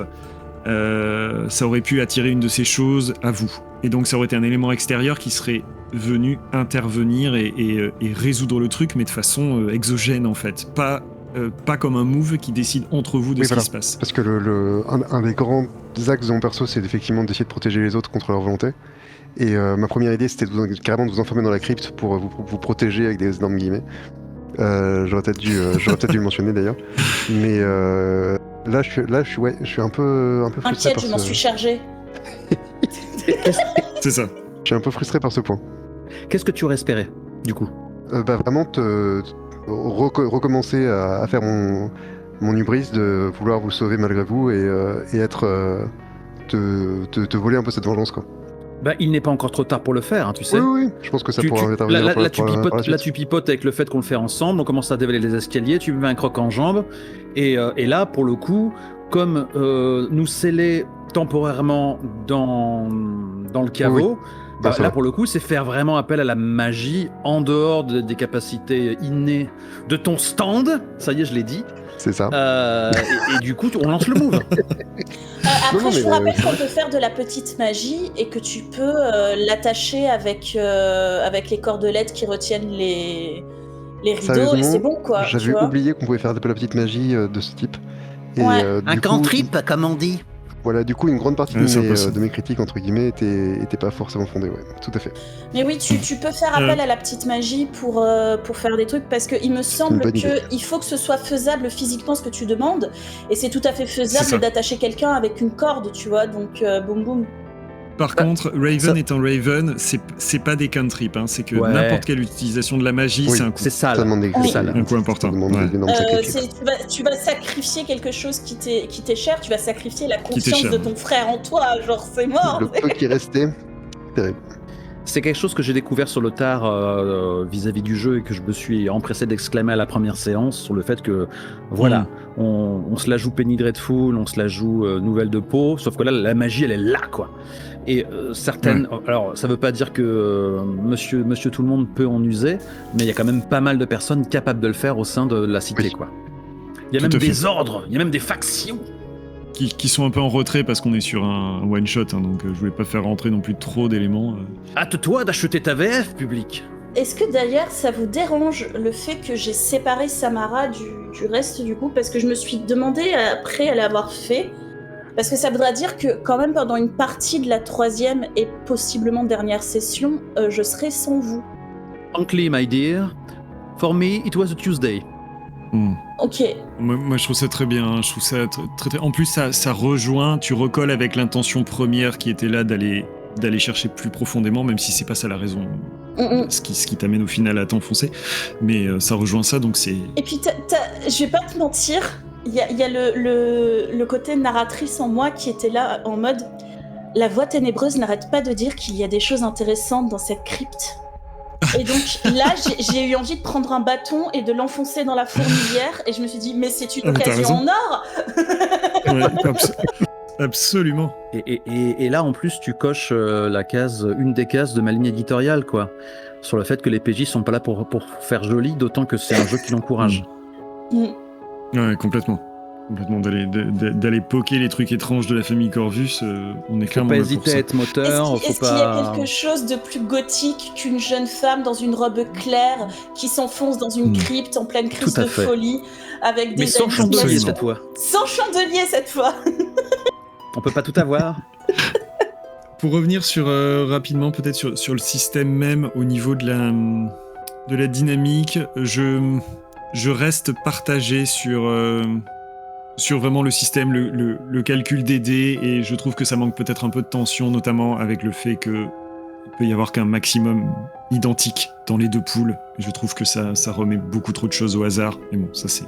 Tu trouves que les jets sont trop faciles? Est-ce que... Sont trop... Il manque un peu de tension, et surtout c'est que si on va vraiment full dans les règles, entre guillemets, il y a très très peu de chances que les PJ réussissent. Parce que si... Enfin, comment dire, disons que quand vous êtes confronté à des trucs vraiment costauds, ou vraiment avec enjeu, très rapidement vous pouvez être à 5 dés d'opposition, et surtout il y a un truc que pour l'instant je n'ai pas appliqué, et que je ne sais pas si j'appliquerai parce que je trouve ça un peu trop dur, c'est ce qu'ils appellent la brume épaisse. C'est quand vous vous attaquez à vraiment des choses très anciennes ou très fondamentales, ou très dangereuses, et en gros il faut 2 chats pour annuler un corbeau. Ah ouais. Ça devient beaucoup plus dur. Ouais, mais bon, jusqu'à présent on a lancé plus de dés noirs que de dés blancs. ce qu'on appelle nous les dés blancs et les dés noirs, je sais même pas si c'est le cas dans le bouquin. Moi, c'est comme ça que je les ai designés. Ils s'appellent des corbeaux et des chats. chats, tout simplement. Bah, encore heureux qu'on en bave un peu. Hein. Bien sûr. On est des joueurs From Software, oui ou merde.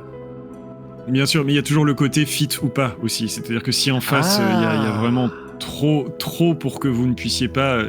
pour moi, le côté fit, il vient aussi parfois dans le système, dans le fait que à terme, il y a quand même plus de possibilités. Si les PJ font ce qu'il faut pour qu'ils aient plus de dés, plus de possibilités. On se moque du contenu fictif malléable, mais là, on commence à voir notre petit glossaire. Je trouve quand même, si on retire cette règle de brume épaisse, je trouve que ça va quand même. C'est très culinaire d'ailleurs. Okay.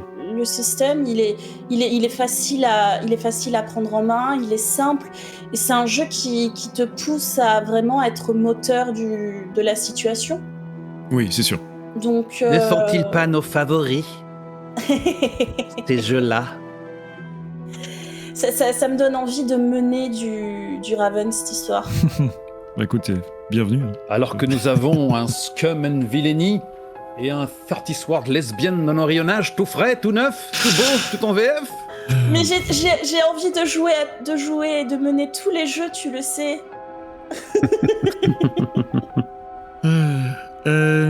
Parce que l'idée c'était aussi de finir pas trop tard et que là on approche 23h30. Tout à fait. Est-ce qu'il y a des choses que vous souhaitez rajouter Nullement. sur cette C'est session-là? Merci beaucoup. Je remercie Ok. Volsung de nous avoir offert des moments où il a montré des fêlures et son amour pour son frère et sa sœur.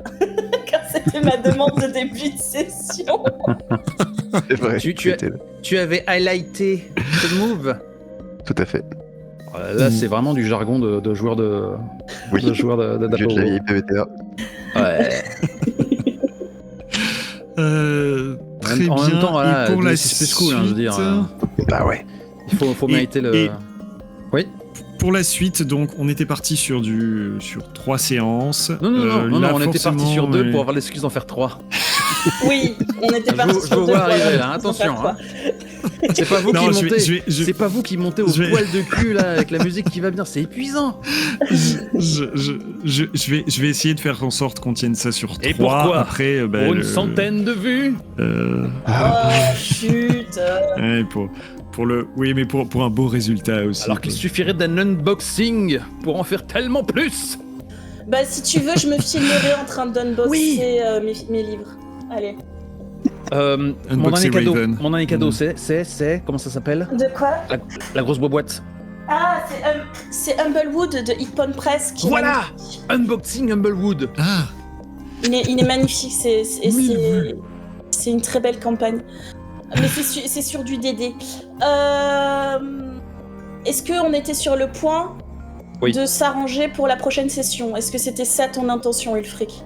Ce moment qui est coupé au c'était montage. ça, et puis parler de la question de voilà, si on part vraiment sur 3, comment est-ce que j'essaie de boucler, parce qu'il y a des choses qui ont été posées, il y a des choses qui sont un peu, voilà, on n'est pas sur du dirigisme, donc ce qui vient de se passer avec Du le quoi corps, ça surgit, et voilà, et c'est cool, là vous êtes séparés, donc il faut savoir quelle marge on a, sachant que les PJ sont séparés, qu'il y a des choses qui sont encore pas réglées, et voir si vraiment il faut que ça tienne absolument sur une session ou si on s'accorde la possibilité d'une de plus sans que ce soit forcément possible. Mais ça, c'est ce que je veux voir pour préparer on la ferme suite. pas totalement la porte, mais on voit au cas par cas. Hein, c'est Chuhei, hein, Voilà, l'escorte nuptiale. on essaye de toutes nos forces. Ok. On essaye de toutes nos forces de finir la prochaine fois, et si on n'y arrive pas, voilà, mais... Ouais, ça marche. sachant De toute façon, ça... Je te donne mon consentement tout de suite pour que ma décision de rester seule à l'arrière et de m'enfoncer dans la crypte tue mon personnage. Ah. Ça ne me dérange pas. On verra, il y a parfois des finalités qui sont bien pires que la mort. Ah bah oui, effectivement. Oui, c'est Quand toi-même il qui arrive l'as des dit. choses atroces à mon personnage, pire que la mort. J'ai l'impression que personne n'écoute Alistair là. Non, vous ne mourrez pas, Non. ok. Ouais, mais c'est ta faute, tu m'as laissé seule dans la crypte. C'est l'endroit le plus sûr qui soit. Oui, il y a un saut. Je vous dis bonne nuit. Bonne nuit, merci. À Merci bientôt. beaucoup pour la Merci, partie. c'était très chouette. Des Ouais. bises. À tout vite. Ciao. Ciao. Salut tout le monde, ici Ulfric pour un petit aparté, pour parler un petit peu du système de Raven. Alors pourquoi cette petite note? Tout simplement parce que le lendemain de notre session, on a pas mal discuté à l'écrit avec la table sur la façon dont on avait vécu l'utilisation du système. Il y a des choses et des avis intéressants qui sont sortis de ces échanges et qui sont donc absents du débrief, et donc on trouvait pertinent de les inclure à l'épisode d'aujourd'hui. En fait, ce qui est revenu en premier, c'est que on avait ressenti une sorte de flottement au moment d'utiliser système. Le système de Raven, il est basé sur ce que le jeu appelle des twists. Le nom parle de lui-même, ce sont les moments où l'histoire se retrouve à un possible embranchement et peut basculer d'un côté ou de l'autre, et ce sont à ces moments-là qu'on fait un jet de dés pour résoudre quasiment une scène entière. Et le système de menaces et de twists qui constitue le cœur du jeu, il repose beaucoup sur des éléments précis qui sont définis en amont par la personne qui mène, et qui sont là en théorie pour nourrir les opportunités de rebondissement et les jets de dés. Le jeu propose même carrément une feuille où on détaillerait tous les indices, tous les personnages qui peuvent intervenir, les moments où il peut y avoir des twists, leur nature, ce genre de choses. Sauf que, si vous êtes un auditeur ou une auditrice de Plus Cool, vous savez que ce n'est pas comme ça qu'on a l'habitude de jouer. On est beaucoup plus basé sur des scénarios ouverts avec 2-3 idées à partir desquelles on improvise, et on se repose beaucoup, notamment quand on est en PBTA, sur la façon dont les résultats des jets de dés, des moves, va nous amener dans des directions imprévues. On se laisse porter, on improvise, et ça aboutit à ce que, très souvent, pendant la session, au moment de l'utilisation du système, on se retrouve à un espèce de croisement. D'un côté, nos habitudes de jeu, où on va chercher ce qui serait des moves, mais qui n'en sont pas là. On va chercher les jets de dés pour provoquer des situations, provoquer des rebondissements. Et de l'autre côté, le jeu qui ne réserve les jets de dés normalement qu'à des moments pivots, des moments clés qui sont presque anticipés en amont. Et donc je me suis retrouvé plusieurs fois à proposer des jets de dés par habitude, par envie de tester le système, alors que ce n'était pas forcément les meilleurs moments pour les proposer. D'où ces instants de flottement, d'où parfois des résolutions qui ne sont pas peut-être à la hauteur de la demande du jet de dés ou du résultat des dés. Et puis il y a l'habitude aussi du fait que les basculements sont amenés nécessairement par les dés. Rares sont les changements ou les bascules dans la narration qui seraient simplement du fait du meneur ou de la meneuse. Et là, je pense que aussi, ce qu'il faut envisager dans Raven, c'est lorsqu'on le sent ou lorsque le rythme le demande, introduire des twists de soi-même qui soient décorrélés d'un éventuel jet de dés. Et en dernier lieu, peut-être la petite chose que je reprocherai au système, c'est que, vous le verrez à la manière dont les poules de dés opposés à jeter sont définies, il y a peu de moyens de faire en sorte que les PJ aient à terme un vrai avantage et donc plus de dés à lancer que les dés d'opposition du système. Et à mon sens, ça c'est un souci parce que pour moi et pour nous autour de la table, il y a un fait essentiel et important, c'est qu'il faut que les personnages soient équipés de base, essentiellement, pour pouvoir surmonter ce à quoi ils vont être confrontés. Et si ça ne se traduit pas à un moment au niveau du système, ça rend et ça fait reposer leur progression et leur réussite uniquement sur le résultat des dés et sur du pur aléatoire plutôt que par des éléments qui auraient fait en sorte de leur donner plus de chance. Donc en conclusion, Raven est un jeu qui est intéressant, au lore très riche, mais au système qui demande à peut-être soit se plier entièrement à cette idée de prévoir beaucoup de choses en amont, soit à être plus libre et peut-être à beaucoup plus limiter les jets de dés et à provoquer des basculements en dehors des jets propres. Voilà, j'espère que tout ça est clair et je vous souhaite une bonne écoute.